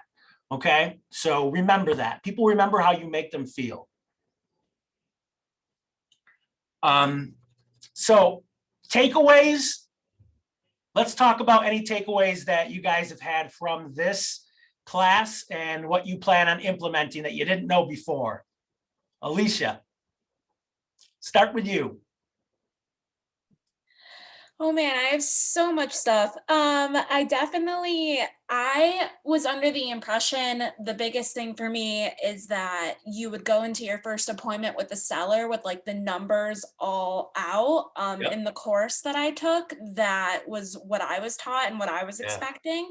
But your way makes a lot more sense. So I like the idea of being super honest about the whole process up front and being like, sometimes the answer is I don't know right now, and I have to get all the information and do the research before I can give you a good answer. So that definitely, I haven't sold anything yet, but I'm going to go in with that mindset. Yep. No, and there's no shame in that. There's no shame in saying, you know what, I don't want to give you the answer. I'm pretty sure, but I'd rather be certain before I give you the answer, and I'll let you know by the end of the day, right? As long as they know you're going to get back to them and you truly do, they're good. They really are. What other advice can I give? I don't know. But today, it's a lot. It's a lot of information in a short period of time for this class. And just again, if I could give advice, and if there's something that you take away, database. It's the most important piece. It truly is, guys. So build your database. If you don't have one, fine. It has to start somewhere. If you're looking for where to start, go on your Facebook page, go on your Instagram, capture those names. If you don't have all the information right now, put something in and constantly go back in and refine that contact, okay? Put them all in one place and continue to grow it, okay? So create measurable, realistic goals for yourself, okay? So if I were to say, what's a realistic goal, Anthony? Well, if you're starting a database from scratch, the easiest part's going to be your initial part. You're going to have enough names to throw in there. So if I were to give you guys some advice, some takeaways, and some measurables right now, Monday through Friday, add 10 contacts a day for the first couple of weeks, okay? After that, make it 5 a day, Monday through Friday. And once it becomes a habit, it doesn't feel like work anymore, guys. It's just something that you automatically have to do, right? When we were kids, we hated being told, you got to go brush your teeth before you go to bed. Over time, it just becomes second nature. It's a habit. So you need to create the habits that are needed to succeed. So focus on that. And again, you guys have my contact info. If you want the sample listing documentation, email me, I'll get it out to you. And all my contact information, all that stuff is easy enough to find. So please reach out for any questions you guys have. I'll always make myself available. Thank you so much. Thank you, guys. And Rick just got on, and Rick's gonna do part 2. Good morning, good afternoon, good evening. I hate you. All right, guys. They're all yours, Rick. Talk to you, buddy. Thanks, Anthony. Oh, actually, you know what? I'm the host right now. So let me see here. How do I do this? Participants, here we go. More, make host. All right. You're the host, Rick. I'll talk to you guys. Excellent, thank you.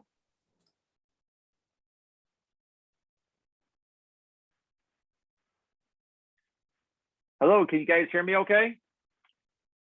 Yes. All right, perfect. How many do we have? 3? 4? 3, perfect. All right, cool. Would you guys mind unmuting yourselves just so that it doesn't sound like I'm just talking into space? I like to hear like just a little bit of background noise. So even if there's a dog barking or a kid, running around, I'm perfectly okay with that.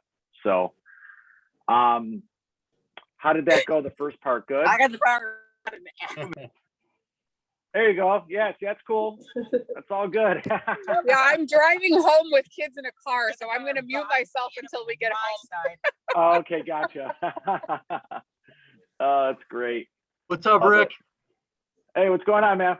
Hey, good. You want me to make you host right now? I think Anthony already did. Can you check? Sure. Let me see. Okay. Oh, I will make you host. It has me as host right now. Okay. All right. Perfect. Thank you. You bet, man. Whoops.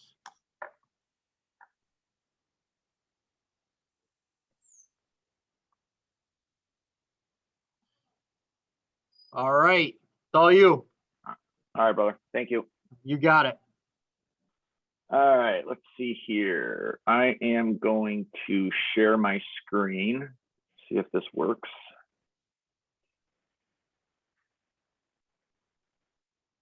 Are you guys able to see this okay? Yep. Beautiful. Beautiful, beautiful, beautiful. All right, did you guys have any questions from the first part? No? Okay. All right, so we're gonna dive right into this.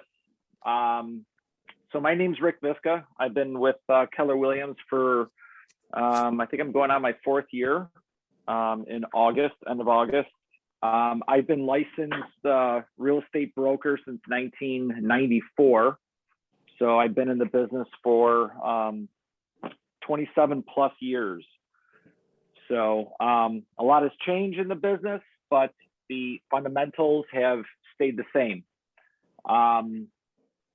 I also lead the new agent launch program. So I'm also the director of that.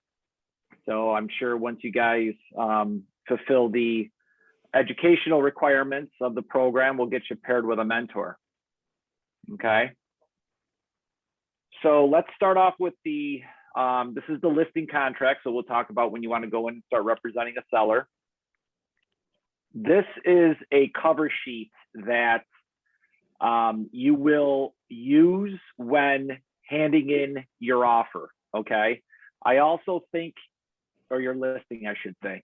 I also think this is a really good reference for you to use to know what forms you have to have. Okay. So Rick, when I'm not handing in your sure. list, I'm not sure if you're like trying to show us something, but all we see is your Zoom United screen. oh, that's it. Hold Yeah. on.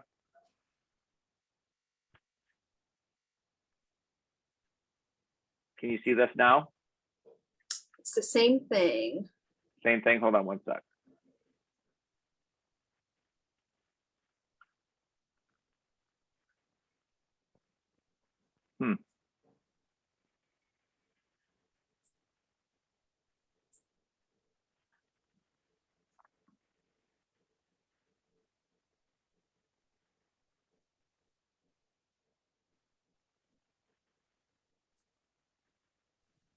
So my kids are saying that you have to click on something that says share your whole screen rather than just share one page.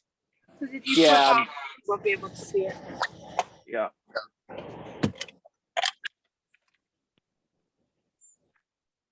Did this pop up? Yep. It's pretty small on our screen, but okay, now there it is. That's okay. All right, cool. All right. Let's see here. Wonder if I can zoom in. Well, let's just kind of keep it where it's at just so that it's working right now. So I use a television screen for a home computer monitor. So I don't have camera. So that's why sometimes I have some technical difficulties. Okay, so this is the checklist that I was talking about. This is going to have, you know, when you're going to fill out a listing, these are the documents that you want to make sure that you have. Okay, so this is the listing checklist form, and we're going to go through all these forms, you know, in this part of the series. Okay, so you're going to have your KW Franchise Addendum, your agency disclosure, your fair housing disclosure, COVID disclosure. When you list a property, you're going to print and hand in the MLS printout, the exclusive right to sell, the MLS data input sheet, delayed negotiations. If you're listing a rental property, 1 to 4 family, you need to have a rent roll for that. Property condition disclosure, if applicable, lead disclosure, if applicable, and then also your school and town taxes. Okay. So this is the KW Franchise Addendum. Pretty much this form is going to be used both when you list a property and when you're working with a buyer. It pretty much goes through the equal opportunity policy, escrow, like where their money will be held in escrow, the deposits, home warranty, if they would like to accept a home warranty or if they're going to waive the home warranty. So a checkbox has to be in one of these 2 places along with initials. Okay. Commission is, you know, commission payment authorization. And then they're going to have to sign. We're going to have to put their address, their cell phone number, and their email address in there. Okay. So this has to be included with the listing paperwork and also purchase offer paperwork. And then we have to sign also. Okay. Any questions on this form? No. No. Okay. Affiliated business agreement. So we now have a relationship with the Oasis Group, who offers homeowners insurance on properties. So this form pretty much states that if the buyer or seller signs this agreement, this gives authorization for Oasis Group to contact your client, whether they're a buyer or a seller. Okay. So this is something that you want to talk to your clients about and ask if they wouldn't mind if a representative was to reach out to them. If they say, no, I do not want to have anyone reach out to me, I'm happy where I'm at, you can just simply write at the bottom of this, do not call buyer or seller. Okay. Feedback that I've been getting from Oasis Group is that they've been very competitive with rates, and they've been able to save people a lot of money on their homeowners insurance, car insurance, and all that good stuff. Okay. So, you know, you may want to give them a call first and talk to them and kind of see what you think yourself. And if you feel comfortable, you know, recommending them, then go ahead and do so. Okay. Now, this here is the disclosure form of agency. Okay. Very, very important form. We're going to go through this. And if you have any questions whatsoever, please stop me and ask me for clarification, okay? So right now we are representing who? The buyer or the seller? Seller. The seller, right? Okay, good. So this form is provided to me by, who's the licensee?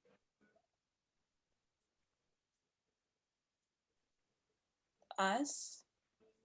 Yes. So Rick Visca of Keller Williams, Greater Rochester, Rick Visca of Keller Williams West or Gateway.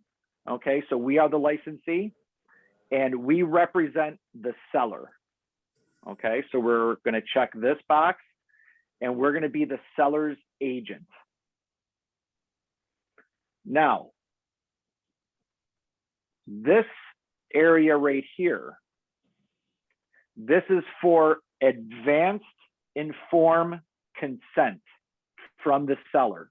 So we're going to explain to the seller what these two boxes mean, okay? So can someone tell me what dual agency is? It's when you represent both the buyer and the seller in the same transaction. Right, now do we like, is that something that we want to get involved in? Yes, because then you get both of the commissions. Both of the commissions, right? But Yeah. it's a very slippery slope, right? Because you're sitting down with a seller, you're talking to them about this and about that. Maybe they say to you what they would take for the property, okay? So is your fiduciary duties and loyalty, you know, are you able to practice that to the seller if we're representing both the buyer and the seller, right? There's a very gray area. So I would recommend not representing or doing a dual agency, okay? And I'll go through on how I kind of still give myself the opportunity to be able to collect both sides of the commission, okay? But there's just a little bit of different language that I use. It would still be dual agency though, right? Like if you were selling to someone else in Keller Williams, correct?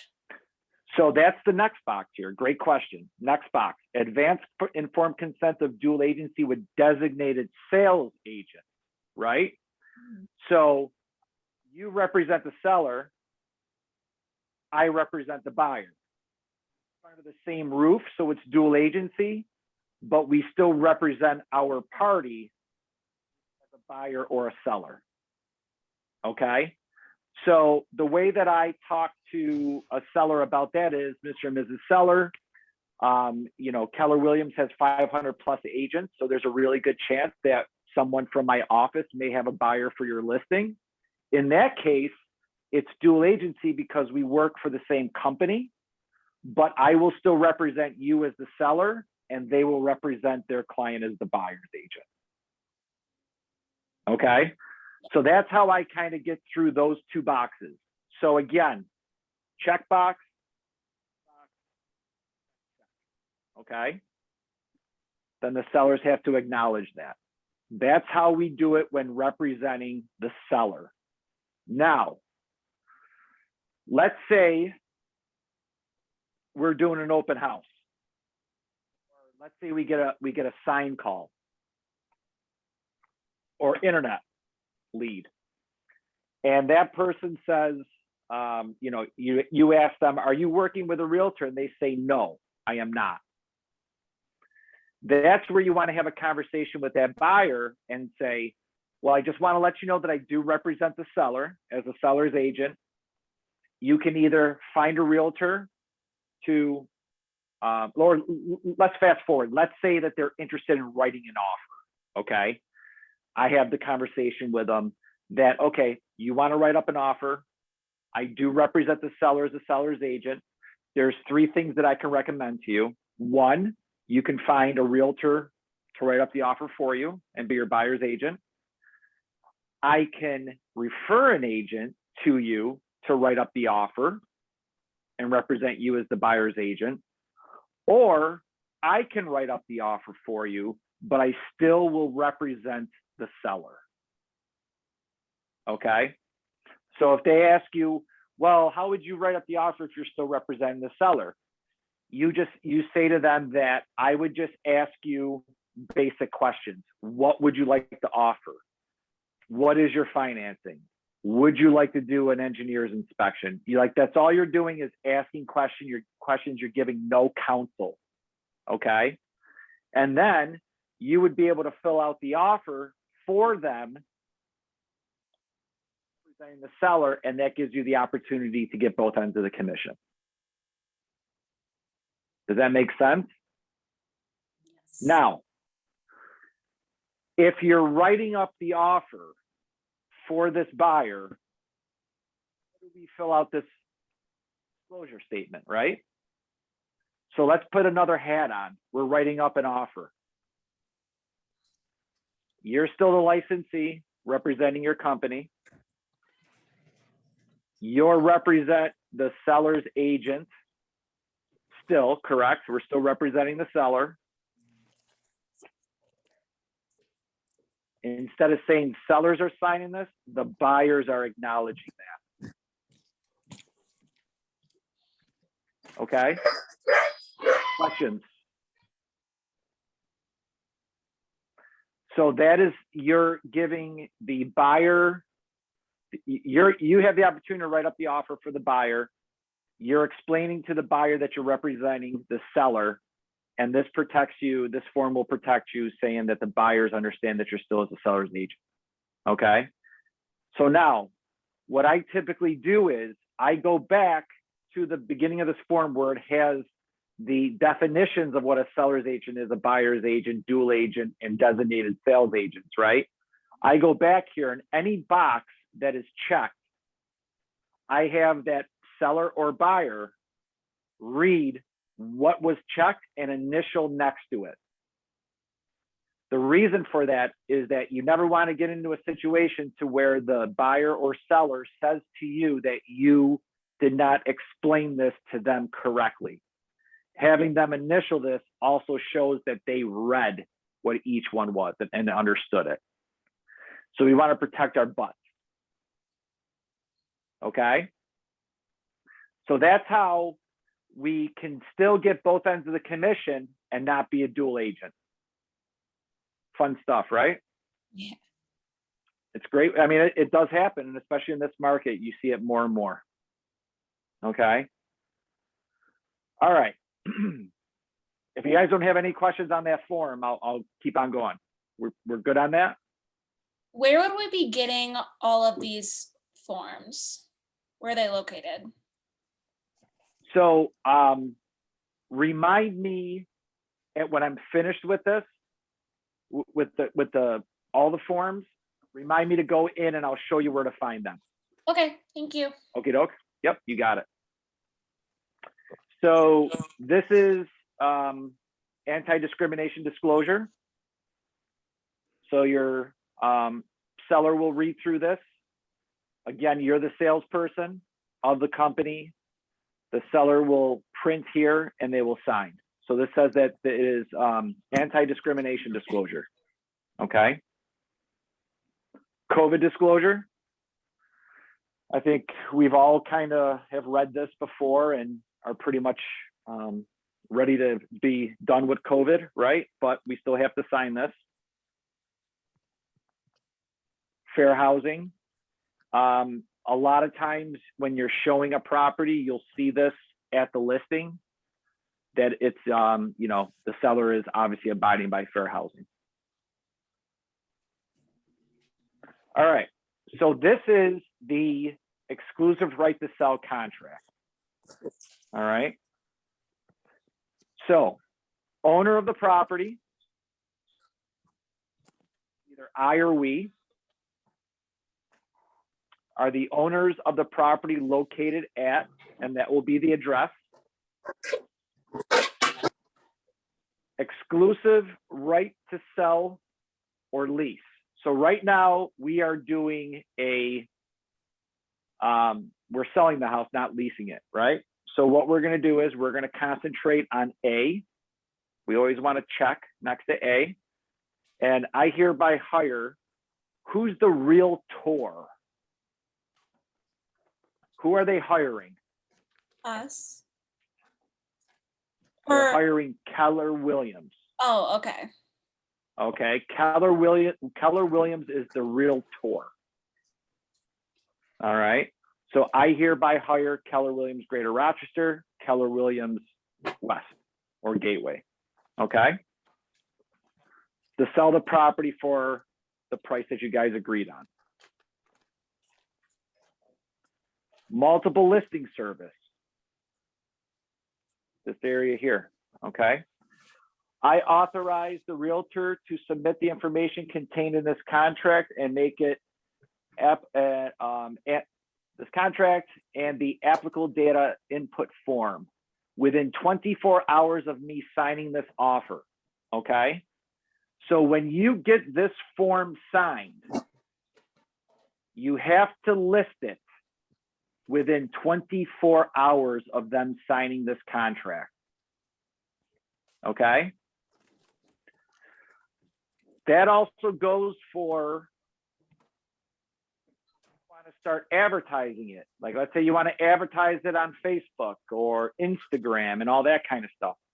You cannot do it prior to the house being on the market for 24 hours, right? So let's say you're going to list the house on Friday, you can't start advertising it until Thursday. It's got to be within that 24 hours that you're going to list the property, putting it on Facebook. If you get this signed, it has to be listed within 24 hours of them signing this. But what happens if you go there to get the paperwork signed and they switch gears on you and say, you know what, I'm thinking about painting the 2 rooms upstairs. I'd rather list it next Friday. Then you have to get it signed later. You would, yes, you would have to get it signed later. But do we want to leave the house without a signed listing agreement? Especially in the market that we're at right now, right? What happens if someone sees a garage sale outside or a painting company or something and someone says, hey, are you thinking about selling your house? They go and agree to sell their house to someone, you don't have a signed listing contract, you're out the commission. So how can we get around that? I'm going to skip forward a little bit. See this paragraph 26, other? Yeah. You can write in there, home to be listed on or before that next Friday. So they can sign this contract today, okay? Okay. But you having that sentence in other allows you to be able to walk away from that house with a signed listing agreement. Make sense? Yes. Another question. Okay. You were saying something about listing it on MLS and then listing it on your social media stuff, like one, you're not allowed to do one or the other. So don't. What do you? I'm sorry. Yeah, Dana, I'm sorry. Can you mute your phone if you don't mind? Yeah, I just told her that. Okay, I'm Yeah. sorry. Go ahead. Oh, so you were saying something before about listing on the MLS and then listing on social media, like one you're not supposed to do until after 24 hours or something like that. Can you re-explain? Yeah. So let's say you're going to list this property on Friday. Mhm. You cannot put anything on social media until Thursday. Okay. Okay, so if you're going to put something out on social media or the for sale sign or any of that kind of stuff, you want to make sure that you're not somehow advertising it no more than 24 hours before it gets listed. Okay, and is there another, because I know that this one gives permission for advertising on the MLS, but is there any other contract for that you can get in writing that it's allowed for other kinds of advertising like Instagram, Facebook, things like that? No, you can't do that because that is considered like a coming soon. Okay, All right, so it has to be no more than 24 hours. okay. Okay. No, I meant not about the time frame. I meant as in like, let's say a client didn't want their home on Facebook or Instagram or something like that. Like, is there a way for you to get it in writing, or is there a contract that they can sign? Like, this is the marketing I'm going to be doing for your home. That's what I meant. Oh yeah, I mean, like let's say you're putting together a listing presentation, you're going to have, this is the marketing that I typically do. And let's say they say that I don't want it to be on social media. Then don't put it on social media. Okay. Am I answering your question? You are. I was just wondering if there was something that we were required to have them sign, because we're required to have them sign something about the MLS, but it doesn't. No, for that. no. Yeah. If they don't want you to put it on social media, you don't put it on there. There's nothing that they have to sign saying not to. Okay.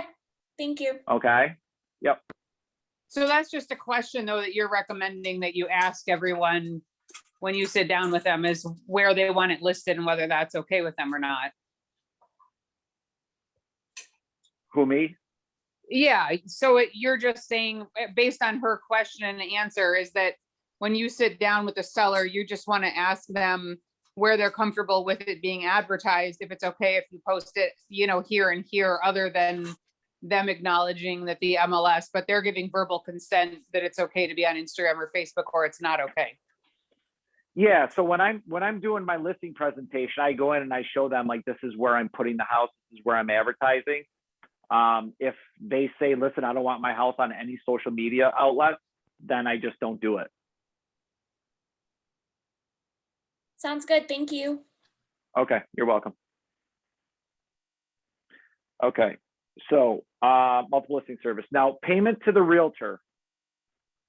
What is the total commission that we get when we list the property? 3%, Total commission. 6%. 6%. Okay, so I will pay the realtor a commission of 6% of the gross sale price. Now, you see, as you go further along into this on the sentence, do you see the line that's there where it says set forth purchase price, contract signed, or here's a dollar amount? So real estate companies, brokerages like to get a minimum of a $3,000 commission, total $3,000 commission, okay? So if you're listing a property for $40,000, 6% of 40 is $2,400. So this is where, instead of using a percentage, you would fill out a dollar amount. So it's an either or, okay? 6% or 3,000. Now, how does that get broken up? There's a broker agent, a buyer's broker, or a sub-agent. Which one of these three is the buyer's agent? Buyer's broker, right? How much do they get paid of the 6%? 3%? 3%, thank you. So the total commission is 6%, 3% to the listing agent, 3% to the buyer's agent. Okay? There's no broker agent and there's no sub agent. So that's 0, 3, 0. Okay? Now, let's say there was not a percentage and it was $3,000. What would go on this line? 1,500. 1,500. Very good. Okay. So 0, 3, 0, or 0, 1,500, 0. All right. Payment of commission. I agree to pay the realtor the commission as when the house closes. Okay. So we don't get paid until the house closes.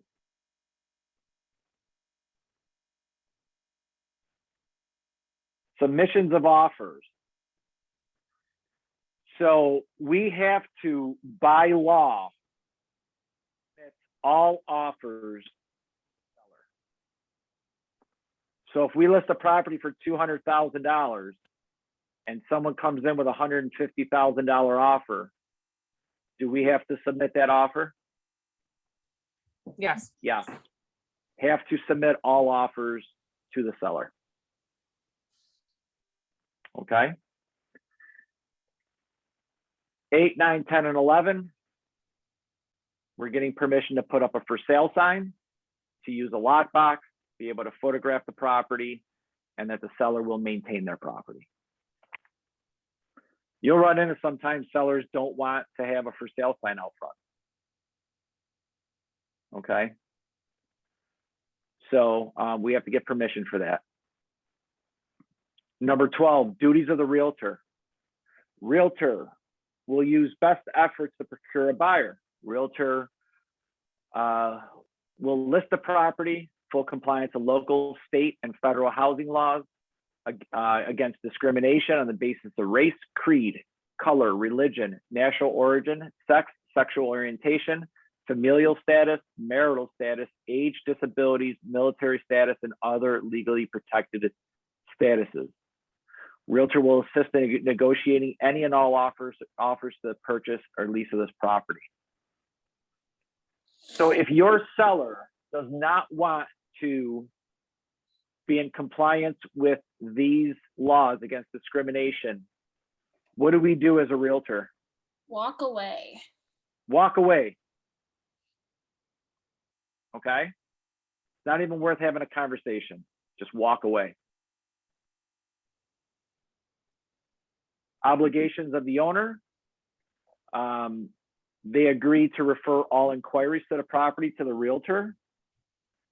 So let's say when you have this signed, someone comes by, they knock on the door and they say, oh, I hear you're selling your house. They have to refer all people to you. Okay. They also, in this paragraph, it says that all the information that they furnish to us is deemed reliable.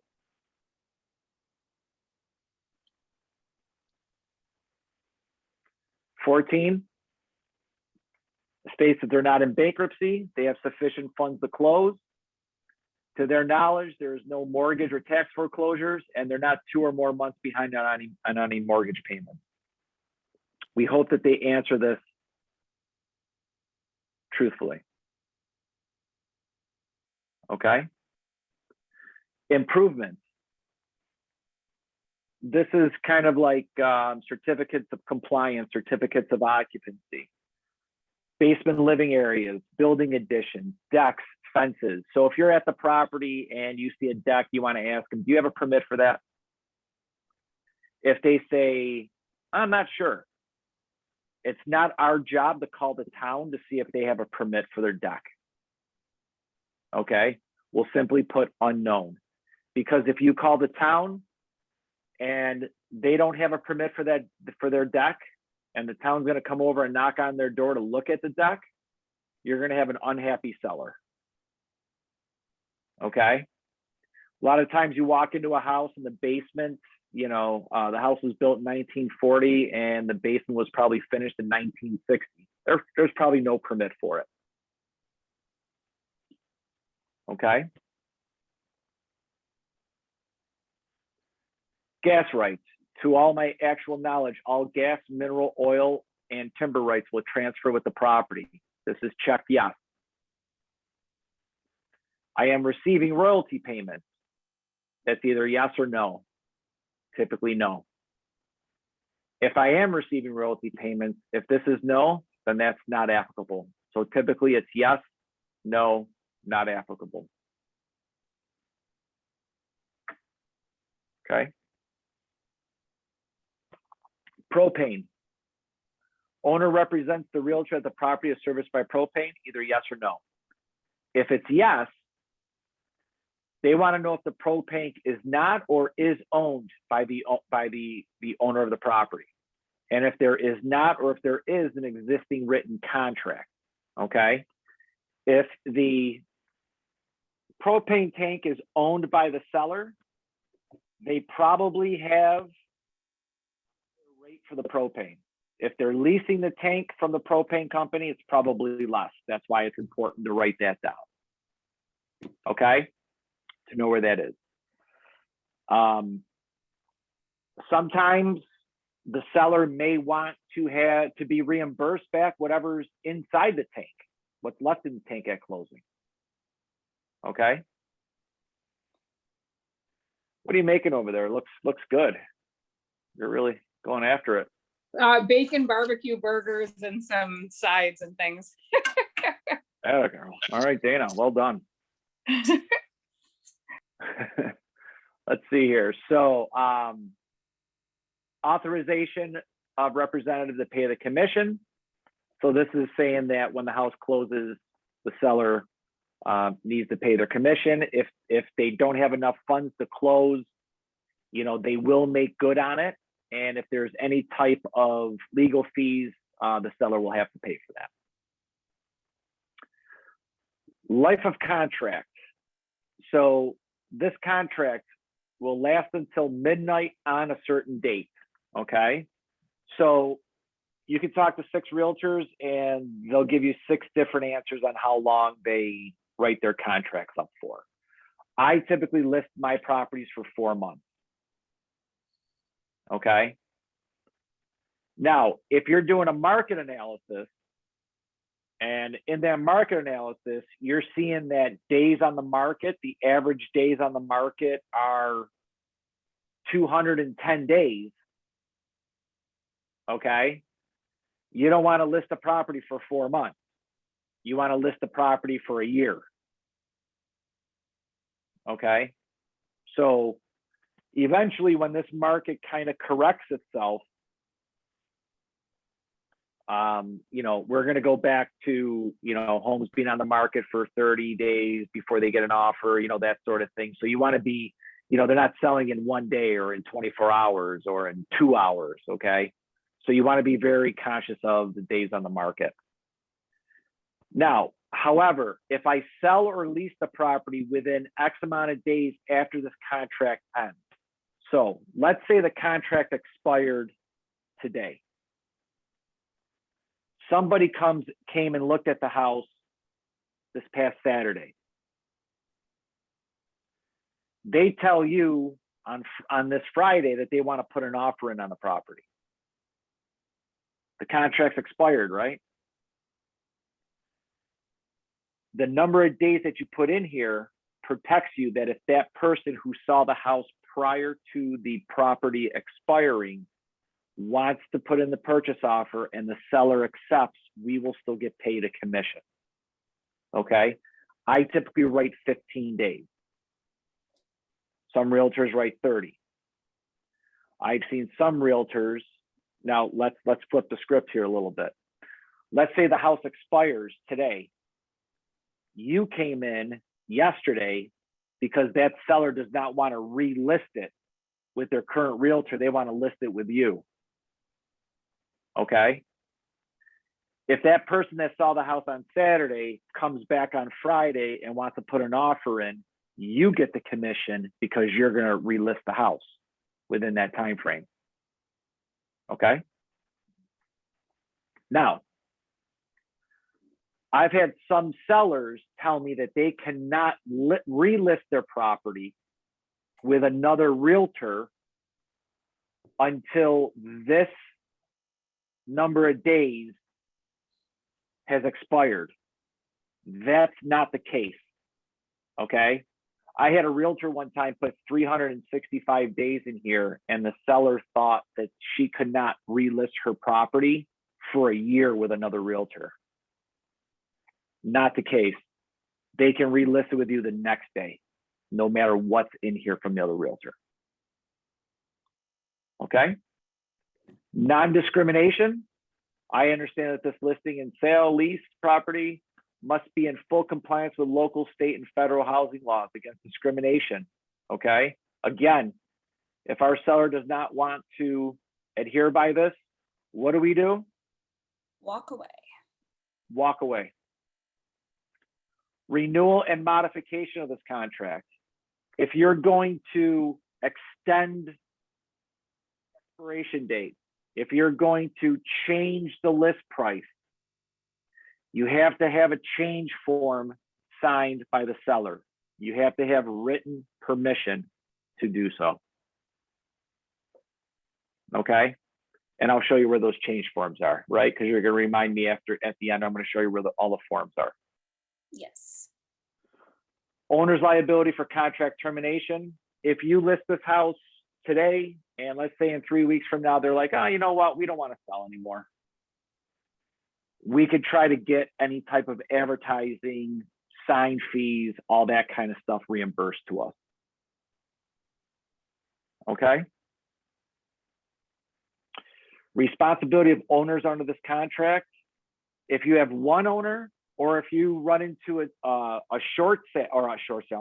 estate sale where you have 6 brothers and sisters that own that property, all 6 have to sign this contract. Okay. The indemnification. So pretty much the information that is being provided to us is accurate. If it's not accurate, we can't be held for something that was misrepresented to us. We talked about paragraph 26 on what we can write on this line. Okay. Everything has to be initialed. We have to initial. They sign, print, we sign, they sign, they initial, we all initial. That's the listing contract. That's the exclusive right to sell contract. Any questions on it? Is there anything else that could be written in other than the MLS stuff? Yeah, there is. Off the top of my head, let's say they're, okay, let's say you want to list the price at 300,000. And let's say the seller says, you know what, I want to list at 3.25. And you're like, listen, there's no way the house is going to sell for $325,000. If they say, if you don't list it for 325, I'm going to list it with somebody else. We don't really want to walk away from a $300,000 listing, do we? But we don't want to list something that's not going to sell also, because we don't need that in our life, because they will call you every single day. Okay. And you will not be able to do anything else productive. Speaking from 27 years of experience. Okay. So instead of walking away, you can write other. If house does not sell in 7 days, seller agrees to reduce the price of the house by $25,000 to $300,000. Okay. So basically, Okay, any kind of contingencies you can put in there. correct. Okay, because here's the thing. You can walk out and say, oh yeah, the seller agreed verbally to reduce the price of their house by $25,000 in 7 days. So I'm good. 90% of the time you're not, because when that 7 days comes, there's going to be excuses, right? Oh, well, we didn't have any showings within that 7 days. How do we know we're overpriced? Well, no one came to look at your house. Right. But how do I know that I'm overpriced if no one came to see it? You see what I'm saying? There's a lot of Mhm. whatever. Get it in writing. Okay. So you can definitely put that in there. Let's say I have this instance. Dad is renting his house to daughter. Daughter put in an offer on a property. House closes at the end of May. If house doesn't close at the end of May or that deal falls through, father doesn't want to sell this house because his daughter would have no place to live. So in here, they may want to see subject to the, what's the word I'm looking for? Subject to the performance of the house the daughter's buying, right? So that if that house doesn't close, they can withdraw their listing with no penalty. Okay, so there's a bunch of different things that can go in there. Okay. Thank you. Yeah, great question. Thank you. Okay, this form right here. Hold on one sec here.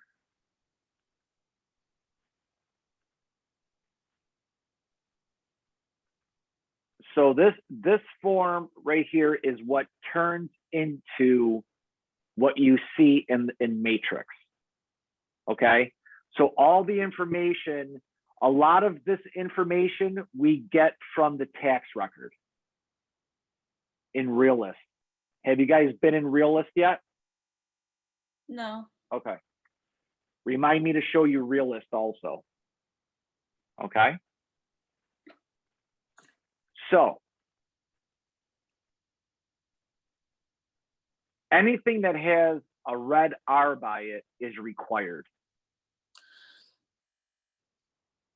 Okay. I'm going to kind of go through some of the areas that I think are important in addition to the R's. Okay, you got list date, expiration date. You see broker agent compensation, buyer's agent compensation, and sub-agent compensation. How do we fill this out? What are the numbers that go here? 0, 3%, 0. Let's think about this area here, right? In the listing contract. How does that translate to this form? What's broker agent? 0. Perfect. What's buyer agent? 3% or 1,500. Perfect. Sub agent? 0. Well done. Okay, there you go. Listing type, exclusive right to sell. Private remarks. This is whatever you write in here, the realtor is going to see it, the public doesn't see it. Okay. This is where you want to put your COVID guidelines. You want to put if there's delayed negotiations. Hey, listen, just to let you know, the house really smells like cigarette smoke. Okay. So if your person's got an allergy or something like that, don't show the property. What does Right. that mean, delayed negotiation? I keep hearing that today. Yep. We'll get to that form and we'll get that form a little later. Yep. Okay. So, okay, let me explain delayed negotiation. So in this market that we're experiencing right now, right? What's happening is homes are being listed, let's say on Monday. So they're putting it out there, everybody out there on social media, the MLX, realtors, all that good stuff on Monday. Delayed showing they're saying that the house cannot be shown until Wednesday. Okay, so that's delayed showing. With the market that we're experiencing, listing agents are giving Wednesday, Thursday, Friday, Saturday, Sunday, and saying there's no negotiations until Monday or Tuesday of the following week. That means everybody can go look at the property, have to have your offer submitted by this time, and we'll let you know within 24 hours. So that's delayed showings and delayed negotiations. Okay? Okay, thank you. You're welcome. You have to write in the private remarks, delayed negotiations or delayed showings until this, delayed negotiations until that. It also has to then translate into your public remarks. It has to look exactly the same in the two. If you don't, you're going to get an email like I did last week from the board saying, hey, this has to match. Okay. We got it to match. Room type, I don't typically fill out this part here. Number of bedrooms on the first floor, bathrooms, fill out this, all required. Style of residence. If it's a 2-story house, you want to make sure you click 2-story, but you also want to make sure you say if it's a colonial or a contemporary in addition to the 2-story, because you can do up to 2. The reason for that is that when buyer agents put their buyers they set them up on a search to get automatically updated on listings. Okay. Mhm. Sometimes they won't check 2-story. They'll check just colonial. So if you don't put both there, you won't pop up on their search. Okay. Let's see here. A lot of times, like kitchen dining descriptions, interior features, additional rooms, you want to try to fill out as much of this as possible, right? But you're not going to know unless you go into the property. So, and I'll show you where these forms are and how you can fill them out beforehand. And then what I do is when I print them out to bring with me, I highlight the areas that I want to make sure I remember to look for when I get to the property.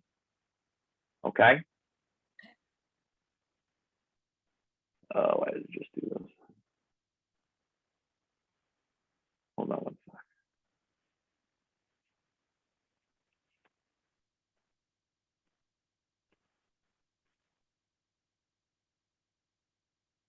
I don't know why it does that. I apologize.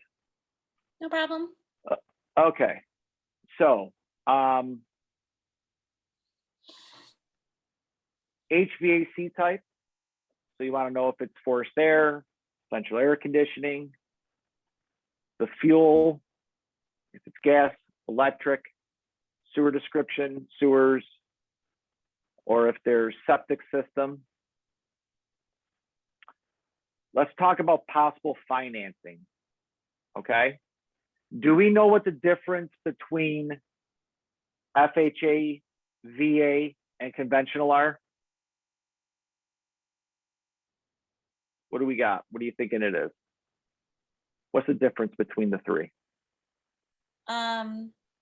VAs, veterans, FHA, I'm forgetting what it stands for. I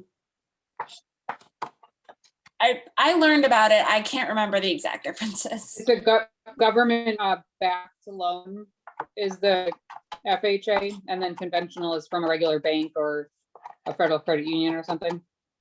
Yep. So what is the difference? What are the main differences as far as mortgage strictness between FHA and conventional. Do we know the difference? Like, I'll just tell you. Okay, so FHA and VA, because they're governmentally insured loans, okay?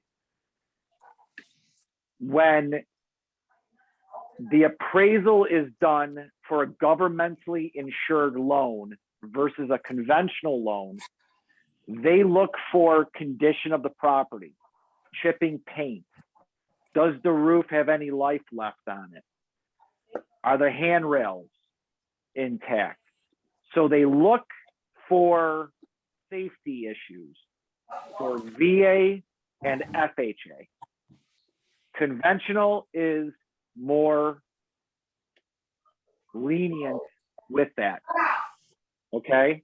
So if you're walking up to a property that you're gonna list and you see that it's chipping paint, the roof looks like it doesn't have any life on it, okay? There's probably a good chance that FHA will not finance that property, okay? Now, chipping paint can be fixed, right? You can paint it, but they're gonna cite it. So if you have a lot of stuff going on with the house on the outside, you're probably gonna wanna go conventional versus going FHA. If you have to accept an FHA offer, you just wanna make sure that your seller is very well aware of what could happen when it gets appraised. Because if it has to be painted, or if the roof is shot, they're gonna have to replace the roof in order to get the financing. Does that make sense? Yeah. Now. What question, Rick? Mm-hmm. In this market climate, is it mostly, I mean, I realize it's mostly cash offers right now, but is conventional loans, when a loan is happening, are they happening a lot more than the others right now because of what's Absolutely. happening with the market? Absolutely. Yep. Great question. Yep. So unfortunately, buyers who have FHA offers or VA offers are getting looked over because of all the conventional offers that are out there and Right. cash offers. Right. Okay. The amount of cash offers that are out there are unbelievable. Yeah, I've heard that it's insane. It's insane. Okay. So yeah, FHA, if there's any way to get your buyer who is qualified as FHA to get them to go conventional, it's definitely in their advantage to do so. Okay. Reason being is that the appraisal process, typically FHA buyers put down minimum 3.75%, and they have more leniency on debt to income ratios, where conventional buyers, they're more strict on debt to income ratios, and you have to have a higher down payment, minimum 5%.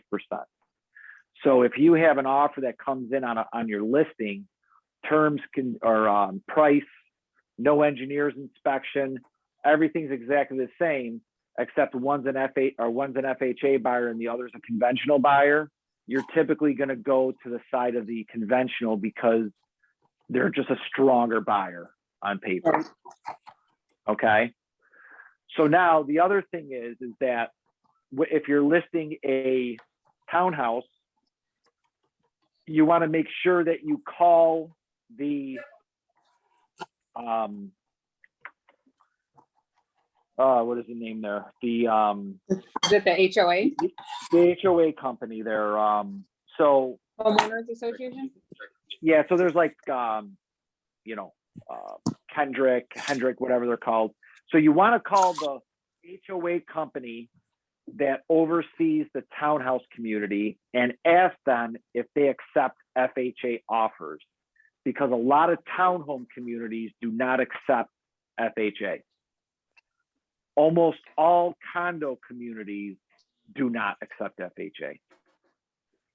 So you want to call the HOA company and make sure that they do accept FHA. Because if you say yes, and you got a bunch of buyers going over to look at it, and ultimately you do not, you're going to have some upset realtors. Okay. One other one I'd like to go through with you quick is USDA.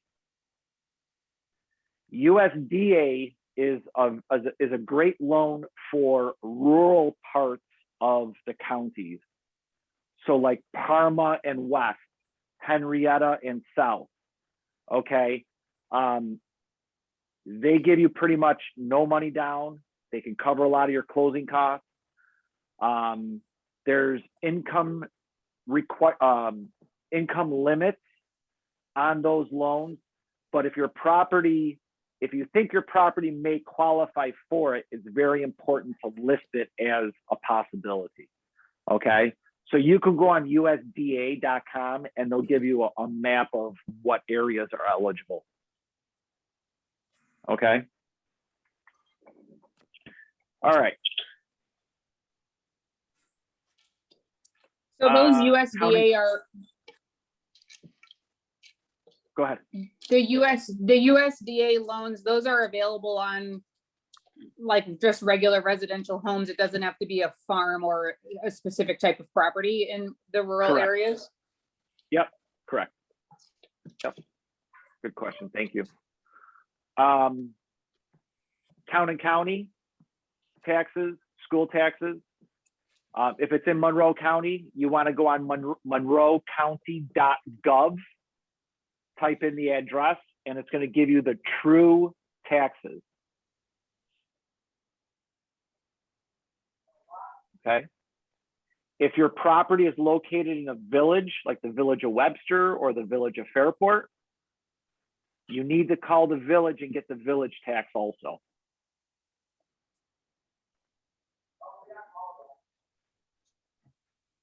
Dana, are you taking notes too? I'm taking a couple. Man, you are a multitasker, I tell you. Holy moly. That's what happens when you're a mom. I've got 3 kids, you know, and some with special Unbelievable. needs, so I'm used to it. Yeah, it's phenomenal. So let's see here. Escrow bank. So our escrow bank is Lions National. And the escrow agent is Keller Williams West or Keller Williams Greater Rochester.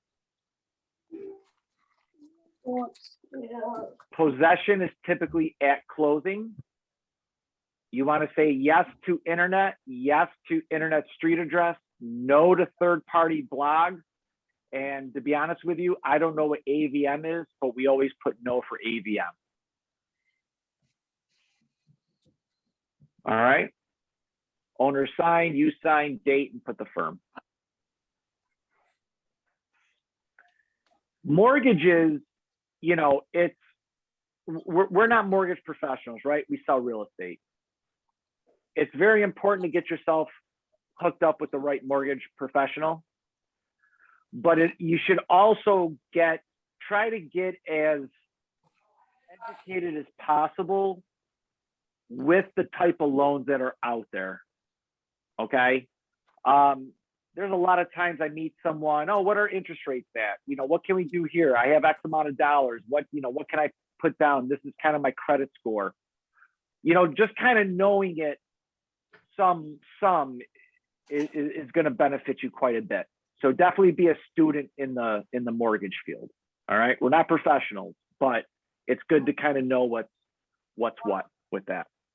Okay. Any question on this form? Okay. So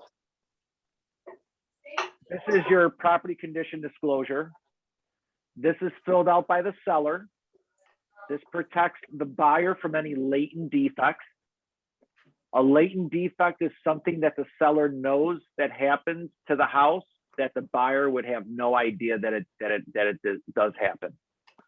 Okay, let's say in February, when you get a little bit of snow melt and then it ice dams and they get a leak in their kitchen. In June, the buyer's not going to know that happens, right? So this asks the questions to the seller to make sure that they answer that honestly. There's some exemptions from the seller needing to sign this. Okay. Here are your exemptions. estates sales being one, new construction, condominiums, things of that nature. Okay, these are your exemptions. Sellers fill this out. You cannot help the seller answer any of these questions. Okay. The only thing that I will instruct the seller on is that when they get to the area of what is their amperage of their panel box, most of them have absolutely no idea. I tell them to go downstairs, look at the very top circuit breaker and see what number is engraved on it. And that would be, it's either 100, 150, or 200.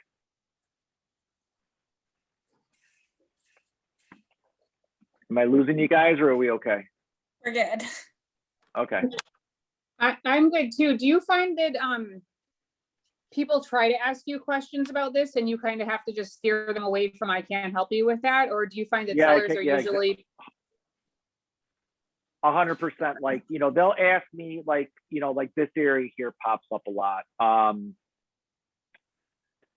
Does the basement have any seepage that results in standing water? They're like, well, you know, I mean, you know, the sump pump, you know, I get water that comes into the sump pump, you know, at this time of year, you know, do I have to put that in there? I just ask them, does it result in standing water in your basement? They say no. And then I kind of go silent. You know what I mean? So they write no here. The other one is like, are there any, like the flooding and drainage, right, of standing water on their property? Like they'll say, oh, in the back corner, I get some water that sits there. I said, well, if you do, then you should say yes. And just explain as to when and why it happened, right? It's better to just disclose it now so that it doesn't pop up down the road. right?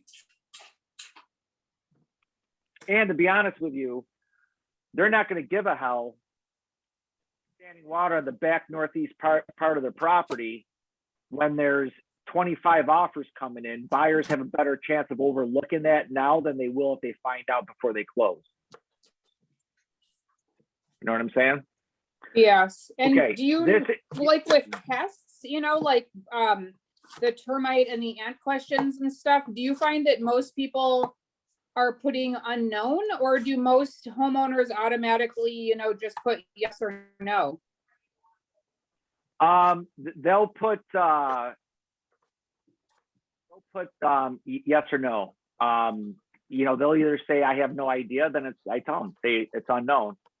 And then if they say most of them say no, some will say unknown. You know, like it's going to say, has it been tested for termites? No. Is there any lead-based? Is there any lead plumbing? I don't know if there is. All right, then put unknown. Unknown is going to protect the seller. You know what I mean? Yeah. Like if you're buying a house if your buyer is buying a property that has been flipped, and that person who is flipping the property has never lived there before, you're gonna walk in and they're gonna have unknown checked on everything because they never lived there. They have no idea. In this area here, I do highlight this part right here. Are there any known material defects in any of the following?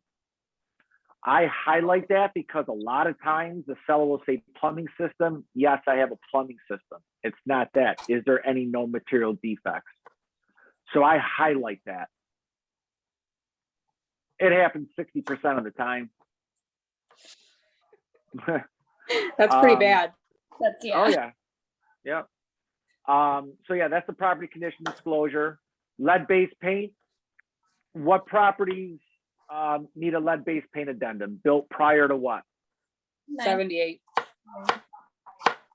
1978. So if it was built in 75, typically seller has no knowledge, seller has no report. They have to initial, and then you have to initial also because you inform them of their obligations. Sign, we sign, they initial. Okay. This form and your property condition have to be uploaded into the MLS as a supplement. So it has to be an attachment. Okay. There's other classes that we give that kind of show you, like when you go into Matrix, how that all works. But I'll show you a couple things after this. This is your delayed negotiation form. If they want both delayed showings and negotiations, you check this box and put in the date. They have to initial. If it's just negotiations and the property is being able to be shown right away, you just check this box. This also has to be uploaded as a supplement into the MLS.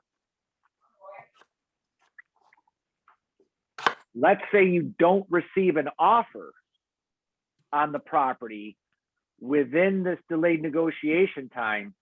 You do not take this out. It has to stay in there. Okay, you can't say, oh shit, I didn't sell it, I'm going to take this out so that the other realtors don't know that I didn't sell within delayed negotiation. Can't do that. It has to stay in here, and it has to stay in the public and private remarks. Rick, Okay. did you say that the lead-based paint disclosure has to go as an attachment also? Yes. Okay.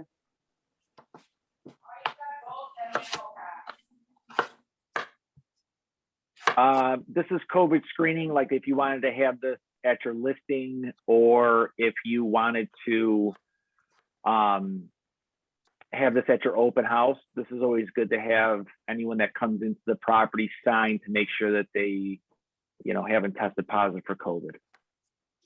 Okay. That's all the paperwork that you need to list the property. Oh, Okay. Now, did I go too fast? Are you guys head spinning? Did you guys catch a lot of it? How did I do? you're Can very, you just make sure to tell us where we can find all of that? yep, and Got also it. realist. Yep. Did you have a question? Who, me? Dana, did you have a question? Yeah. No, I don't think so. I mean, it would be good to have, you know, a copy of everything. I definitely like hands-on. So seeing it, you know, is definitely going to be good. But no, I think I'm good with the information. Okay, good. Hold on one sec.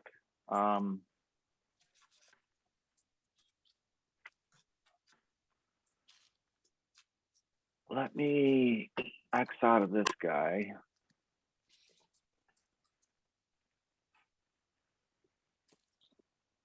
Where are you? Here we go. Okay. Let me go into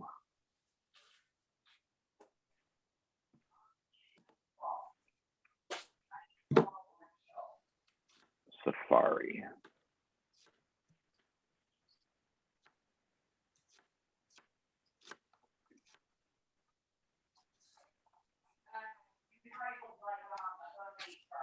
Are you guys able to see this? Yes. Perfect. Good, good, good. Okay. So, have you guys been in Matrix before? Okay. So when you're in Matrix, are you guys all licensed, able to be in Matrix yet?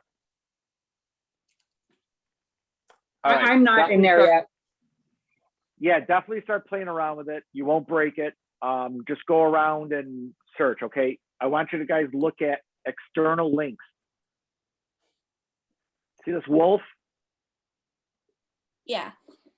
When you click on the wolf, it opens up Transaction Desk.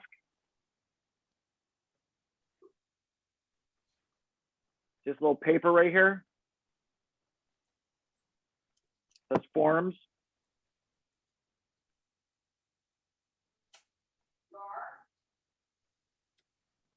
Here's all your forms. So you have all listing related forms. Okay.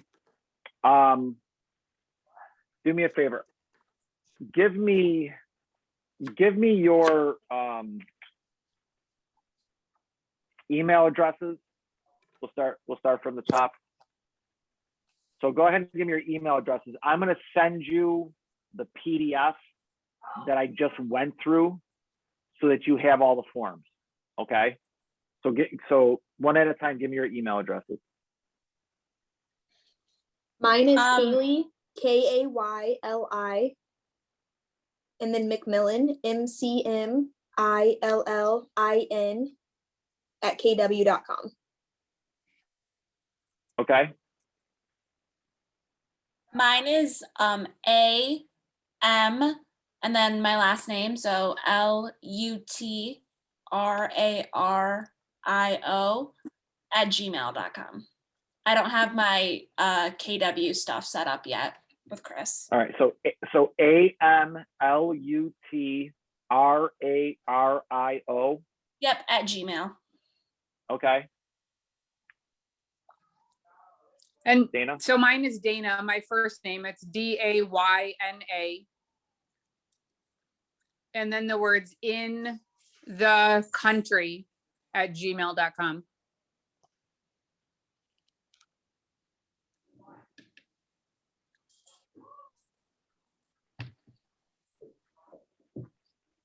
Dana. Okay. So what do you think of our training so far at Keller Williams?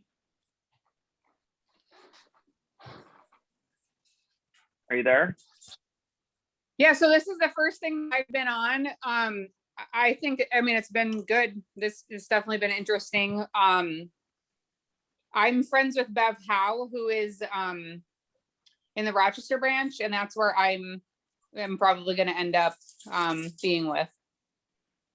Yeah, and I think Bev said too, like if you join, she would like to be your mentor. Yes, which I'm excited about. Yes. Yeah, And I have yeah. to call Kim because I told her, I was like, I'll give you a definitive answer, you know, either like yesterday or today. So I need to call Kim. But yeah, I'm excited to be able to work with Bev and to know, you know, the person I'm gonna be able to mentor with. So that should be a lot of fun. Yeah, so I was going to give you a call after this class actually, because I talked to Kim yesterday. So I'm glad. So did you make the decision to come to Keller Williams? I haven't talked to Kim yet, but I mean, I think, yeah, that is what my thought is. And, you know, I do think that a big drive for it for me, you know, is the training and what I feel like, you know, you guys have to offer as far as that, I think is superior to what the other things that I've seen are. So. All right, beautiful. So, I mean, if you guys don't mind, so I was at the other companies, like I was at Nothnagel before it went to Howard Hanna, then I was through there. I ran the educational department there, all that kind of stuff. And then when they switched to Howard Hanna, things kind of changed a little bit and I came over to Keller. I tell you, it's been very, very refreshing, you know, and one of the things that is phenomenal is obviously the training. Every single month, the calendar is just jam-packed with training. And I mean, you're getting training from people who are doing $40, $50 million worth of business. Okay. The other great thing about Keller is that everybody helps everybody. No one just keeps everything to the vest. Like if we have ideas, if there's things that work, we share them with everybody. Okay. That's another thing that was very, very refreshing. Okay. And just the other thing too is that it really, Keller Williams really teaches you on how to look at the business like a business. And I think that's been I wish I had that back when I started when I was 19 years old. You know what I'm saying? Just because of the fact that you just look at it a different way, and it's great. So I hope you do come. I think it's a great company, and I think it's a great business model. They've even changed the cap now. They even lowered that quite a bit. So yeah, Bev was talking about that, was all excited about that when we talked a couple weeks ago. So yeah, I know that has changed significantly this year. Yeah, it's great. Like, I mean, you get 100% of your commission. It's phenomenal. Yeah. Okay, cool. Well, I'm glad you're here. I'm glad we had a chance to speak. So thank you. So let me show you, I want to show you kind of like a couple tips and tricks, if you don't mind, okay? That's transaction desk. Now, let's say go into a listing. So this is a listing that I have. Okay, so you pull up the listing, you showed this house, and your buyer wants to write up an offer. Instead of having to go and grab all these materials, nice thing that is everybody out of the Brighton office, or is there are some of you guys out of West? Brighton. All Brighton? All right, cool. So I'm out of Brighton also. So you see this wolf? Mm-hmm. So that wolf looks like the other wolf that we clicked on, right? If you click on the wolf while you're in the listing, it pulls up this box here where you can create a transaction. So it has the name of the property, the street name. You see this template?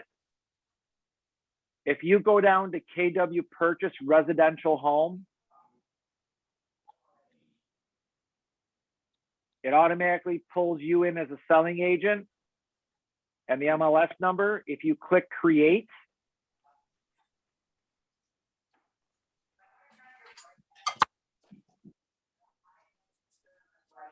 it's going to take all the necessary forms that you have to have. I'm going to go through this with you and I'll show you. So like in here, it already auto-populates MLS number, the year built, the school district. The only thing it doesn't show is like the township. So you like to fill that in. You can fill out your purchase price that you want to offer, the deposit that you want to offer. Click next. Here, mortgage commitment date, which is typically a month out. There's other classes for this. I'm kind of going through this as like a buyer.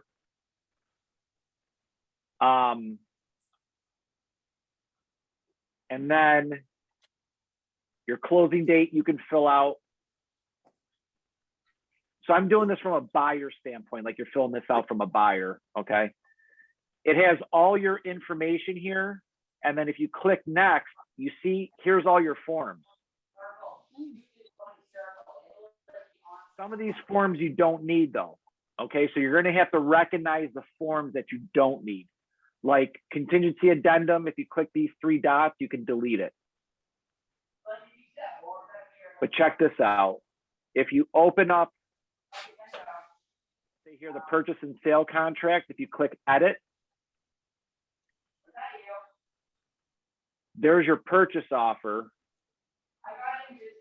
And it has a lot of the information already in here. You see how you can go in and fill everything out? Beautiful. See how we did the purchase price? It's all in there. Okay. So this helps you to fill out the forms. Now let's do it back as a seller. I apologize. Yeah, let's go back.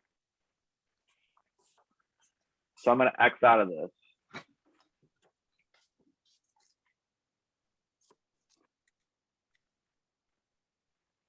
Okay. Now let's clear our mind with that one. Okay. Now we're going to go in as a seller. You see Real List up here? Yes. If you click on Real List, this brings you into the tax information on the property.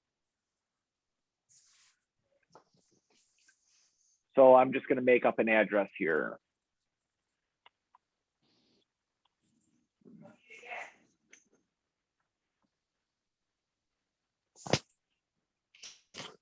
Here's all the information on that property.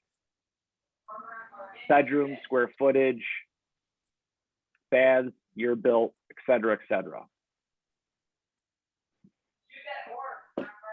See this tax ID? If you copy this,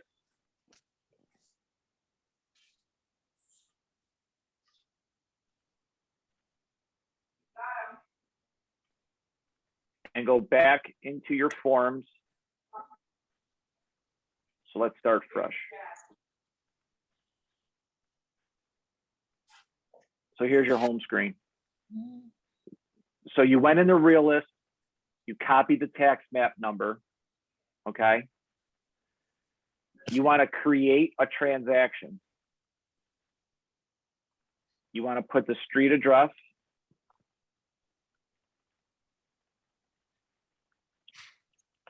Okay. Template. It's a KW listing single family. Import data is Realist, county, this one's Monroe. Paste your tax ID, create.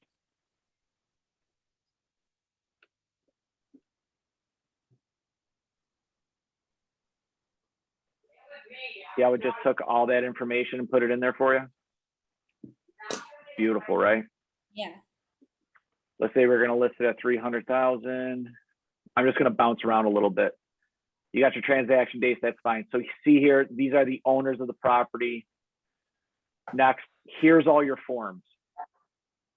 So what I typically do is I go through and do it this way, and I will edit the forms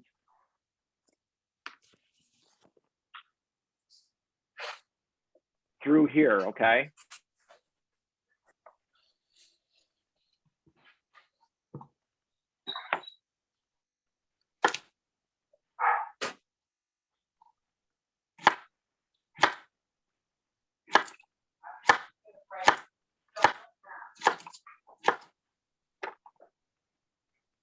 All right, so let's say we got all that down. We're all good. See how it's all nice and clean and all written out and everything? I'll go here and I'll print the form out. And then I'll X out of it. And then again, you have to be able to recognize some of the forms that you need, like this one here, the MLS form. You go in, you're gonna love this. Remember that form that had all those boxes that we had to check? Yeah. Look at this. A lot of it's already filled out for you. Very convenient. Okay. Well, it doesn't look like a lot is already filled out, but it does. I mean, the tax map number, all this stuff, and then you just kind of go in and say, okay, Willowgate Drive, and then you just click. You're just clicking everything, right? Again, print it out. The only forms, and I'll show you this. Hang on one sec. The franchise addendum and the COVID disclosures, those are on this side of it. So you really can't fill these two out, the COVID-19 and the franchise addendum and the business one, the insurance, the affiliate. Mm-hmm. So these are ones that you just want to be able to have printed out and be able just to fill them out quickly by pen, let's say. Okay, there might be some tips and tricks. I'm still, I adapt with a lot of this stuff. I try to make my life easier, but I don't really invent the wheel. Like, I just keep a couple of these copies, and then when I'm filling out a listing paperwork, I just take those copies and add them. I bring them with me to the listing presentation, and I like to have everything filled out on the computer because it's nice and clean, right? Mm-hmm. When you're filling out a listing, typically you have time when you're doing a listing. Like, you'll talk to the seller. Yeah, why don't you come over Thursday? Okay, it's Tuesday. I have time to fill these out. When you're working with a buyer, it's, I went to the house tonight. I have to write up an offer tonight. That's where going in through the listing, when you're writing up an offer for a buyer, is very, very, very convenient because it uploads all that information to you. Is this helpful? Very helpful. Okay. So that's how you get in there.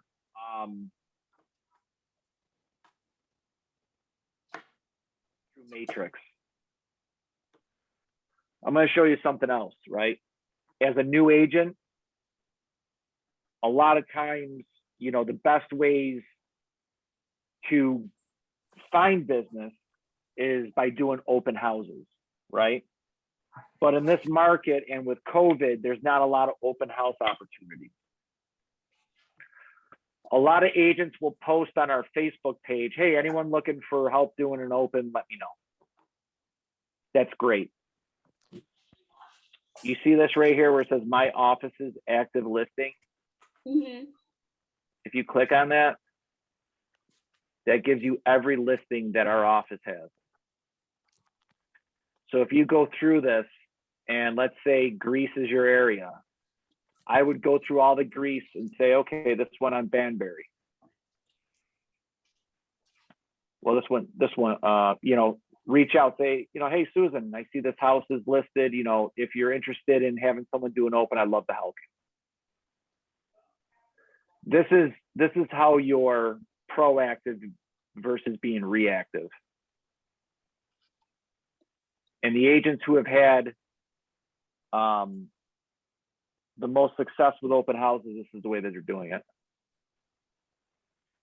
So if you're doing an open house for another real estate agent, people that go in through there, you're allowed to like take them as leads? Yeah, so that's a great question. So let's say you're gonna hold a house open for somebody. You want to ask them, if I get a lead from the open house, are they mine? Are they yours? Do you want a referral fee? Like, what is your, you know, what is your open house procedure that you work with? Okay. If they say that any lead that comes in is theirs, you're not doing that open house. Right. Pretty much what you do, if they say any lead that comes in is yours, then when you're at the open, you want to ask that person that's there, are you working with a realtor? If they say no, they are not, that's who you want to follow up with. Okay. That's who you want to try to have your client be. So I have a program binder that I put together. And there's 6 different sections in there. And there's also part of like your lead generation. There's going to be your open house section. Mm-hmm. And in there is how to prepare for an open, how to follow up with people after an open, gives you different ideas, right? Because typically it takes 7 to 8 touches of somebody that you meet for them to become a client. So most realtors will reach out, hey, just give me a call. I met you at the open. What'd you think of it? Oh, I didn't like it. Oh, okay, thanks, bye. That's what 90% of realtors do. The 10% that say, hey, listen, you know what? I have a list here of similar houses that are currently for sale. Have you seen 123 Happy Street? No, I didn't. Well, would you mind if I emailed that to you so you can take a look at it? Sure. There's a touch. Follow up with them. Is that a house that you think you might want to look at? Yes, that's a second touch. Have you been pre-qualified? No, I have not. Send them to a mortgage person. Now you're starting to develop a rapport with these people. Okay? Until they tell you to pound salt, keep on calling them. Keep on reaching out to them. Okay? 7 to 8 touches turn somebody into a client. When you go through That sounds like command, jab, jab, punch. Do you know the book Jab, Jab, Punch?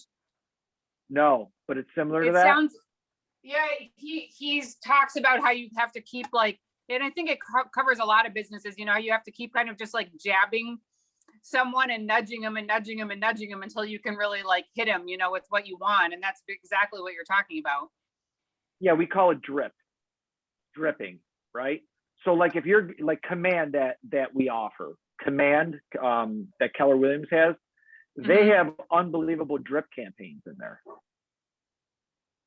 Okay. People want information. You see, so what I'll do is I'm gonna show you something else here. What time is it? 4:30. Yeah, Okay, we got Kim time. sent me something about like the Keller Williams app. You know, she put me as a contact in her thing, and I've been getting little texts. You know, did you check out my app? Do you love my app? Do you something? You know, just because she stuck me in there for one of those things. Yeah, I've been Yeah, getting, the dripping is keeping you top of mind, right? So I'm going to share this with you guys too. So now a lot of times you'll get a seller calls you up and says, oh, you know what? I want you to come over and take a look at my house, see what I need to do to get it ready to put it on the market. So I had that phone call once and I was like, oh, great. You know, I'm just going to go over there, see what they want to do, whatever. And I went with nothing. And they asked me, what do you think my house will sell for? And I was like, shit, I came unprepared. And normally for me to go unprepared to something is like, it never happens. And I was like, I really don't know. So I looked like I wasn't prepared. So even if somebody asks you to come over and look at it, you should go over there with some market data because it's going to pop up. And I'm going to show you something right now, okay? If you go up here to search, go to residential, single family. Let's say it's a single family house.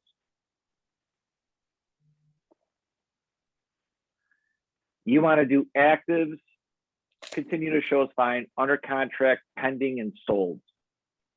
So it automatically populates 0 to 365 days at the house sold.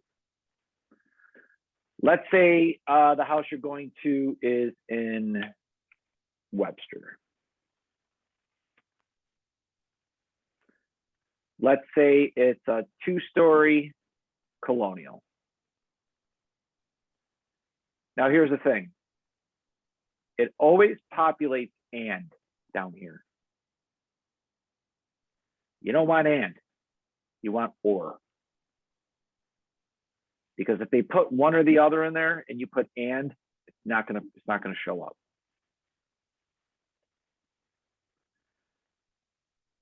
So there's 342 matches. Let's say you looked at Realist and the square footage was 2,500 square feet. I would look between 2,300 and 2,800 square feet.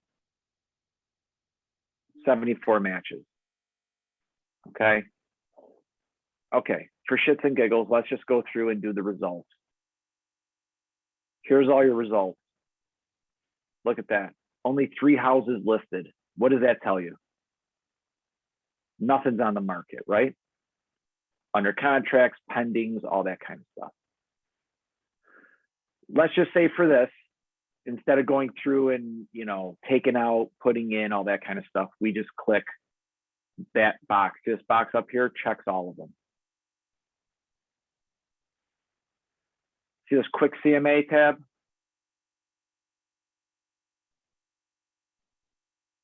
See that there? yeah.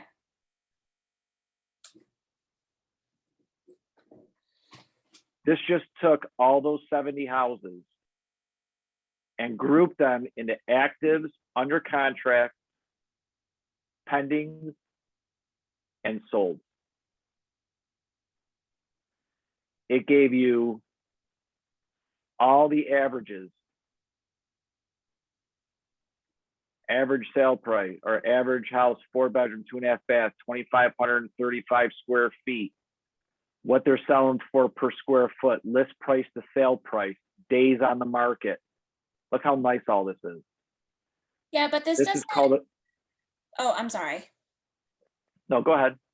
I was just gonna say, this doesn't take into account like how nice the home is or quality of things or how new things are. When Anthony was talking to us earlier, he was saying that he recommends what he does is he goes into that first initial appointment without having a CMA or that kind of number, because he likes to see things in person, and then he follows up after the appointment with the CMA. So are you Yeah, saying? with a full-blown CMA, he'll go in with. This is just to have something in your back pocket in case you have to talk about the market. Gotcha. Okay. Okay. Yeah, full-blown CMA is good. You're going to go through and say, okay, you know, this house doesn't fit this one. You know, this house was built in 1979, but my house was built in 2000. Mhm. You know, then you're really going to break it down. Then you're going to look at pictures and condition and all that kind of stuff. Okay. This just allows you that if you go in and somebody was like, yeah, come over and take a look at my house and see what I need to do, then all of a sudden they're like, yeah, what do you think my house is going to sell for? Right. You can just say, well, you know what? Time frame on the market, average is about 9 days. To the days on the market, list price, price per square foot. This gives you a ton of information to be able to bring with you. All right. But yeah, this is definitely not a full-blown market analysis. Okay. And then the other nice thing is if you go back into search, see where this map search is? Uh-huh. You can click those fields, click map search. And then right here, type in the address.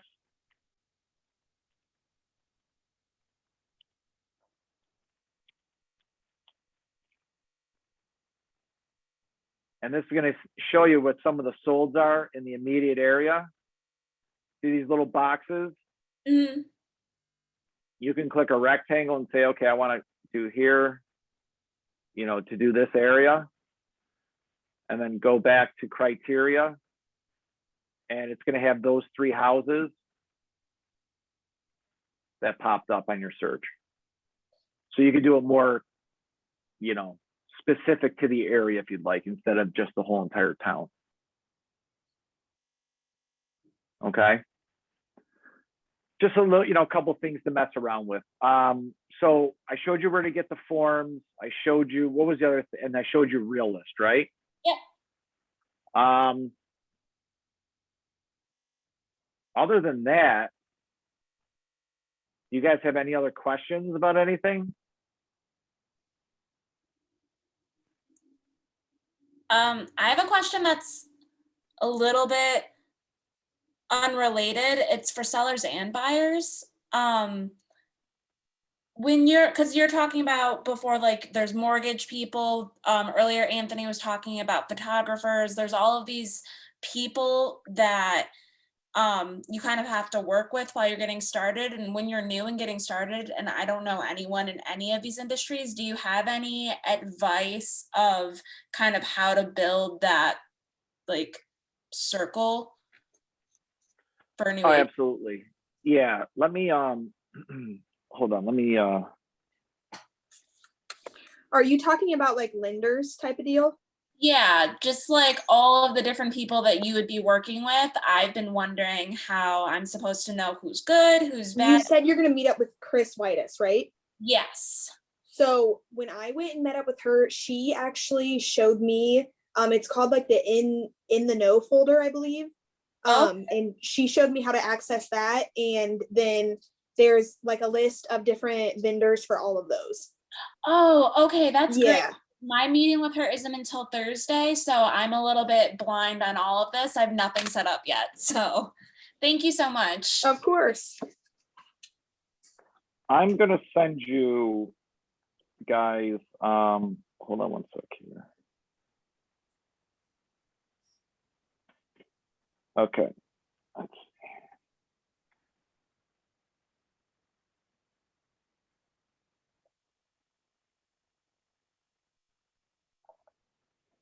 All right. So I'm going to email you guys. Give me 1 second here. I'm going to throw in your email address. Kaylee. Nick.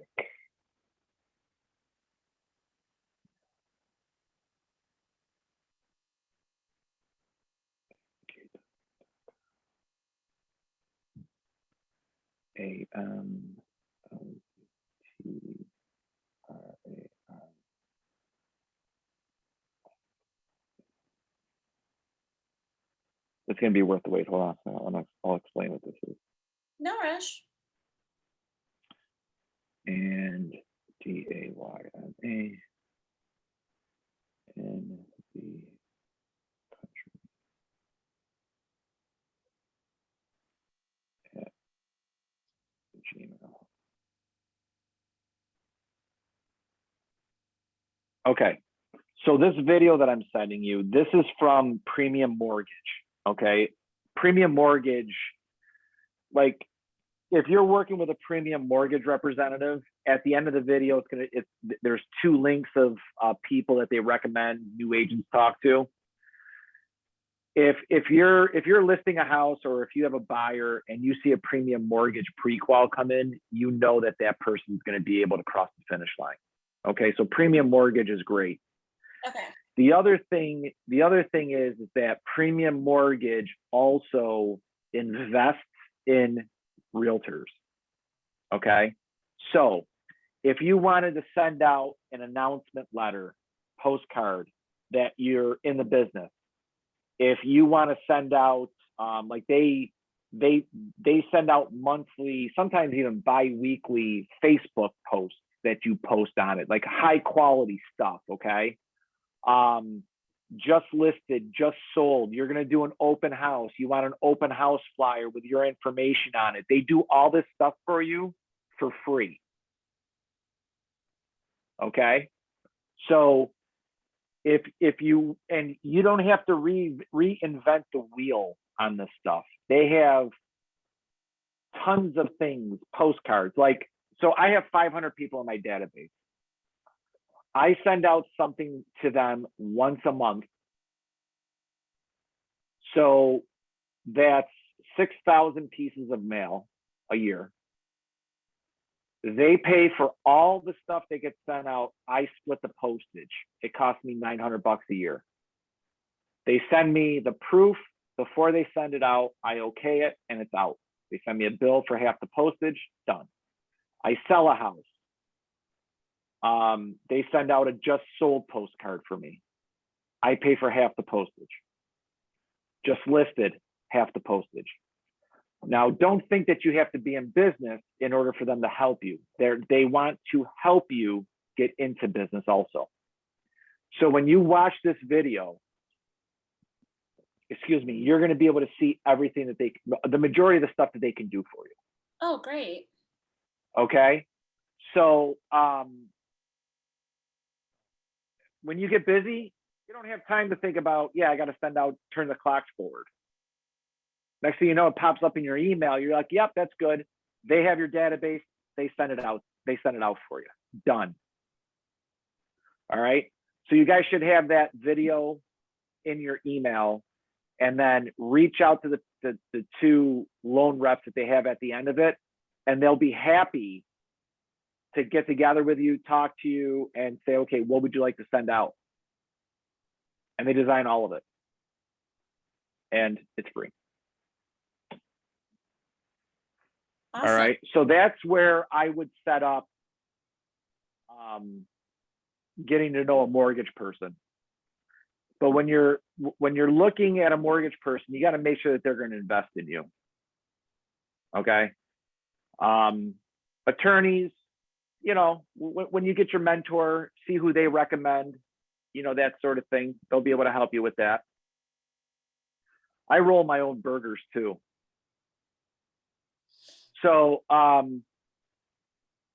yeah, you know what I mean? And then, you know, you'll be able to start talking to people. My advice to you is to, they have to be accessible. Like the nice thing is, like when Premium Mortgage meets with your buyer, they set up a thing called a quick qual app. So they go in and they pre-qualify your buyer. They put all their parameters in there. You log in and you're at a house and they're like, man, what do I need to come up with for this house? What's my payment going to be? You can go into their quick qual app, type in the purchase price, type in the taxes, what their down payment's going to be. It's going to tell you exactly what they will pay per month and what their total amount needed at closing is. Okay. And then you're able to issue the pre-qual letter right there on the spot. You don't have to wait on a Sunday night for the mortgage person to get back to you. It's all done for you. Okay. And if is outside their range, it will not allow you to write the pre-qual. It's a great tool, phenomenal tool. I use it every single, probably 5 days a week. Because you're at a house and you want to post it, you know, oh yeah, what's your payment going to be, this and that. I mean, it makes a difference of someone putting an offer in right away or having to wait 2 days. So I would definitely start with that. Great, thank you so much. All right. I think that's all I have. I will attach. Do you guys still want me to send you the PDF of all the stuff we went through today, the documents? Please, yes. Yeah, Okay. I'd love to have I it. like it. Yep. I would Okay. too. Yep, I'll send that to you right now after we hang up, and then it'll be good to go. But if you guys need anything, you know, new agents, you know, what we do is we have our new agents take the classes like you're doing. Once you complete the classes, then we pair you with a mentor. Okay. So anything you need, like if you have a question or if you have someone that you want to start working with beforehand, before you get paired, just feel free to reach out to me. Okay. And I'll help you with that until you get paired. You want to write down my number and everything? Well, I sent you the email. You have it in the signature. It's all in there. Awesome. Sounds good. Okay. All right. I'll send that over to you now. I'll email you the PDF and then we should be good to go. Thank you so Thank much. you. Thank you. All right. Yeah, you're so welcome. I'll talk to you guys soon. Have a good night. All right. Bye-bye. Yep. You too. Bye-bye. Bye, everyone. Bye.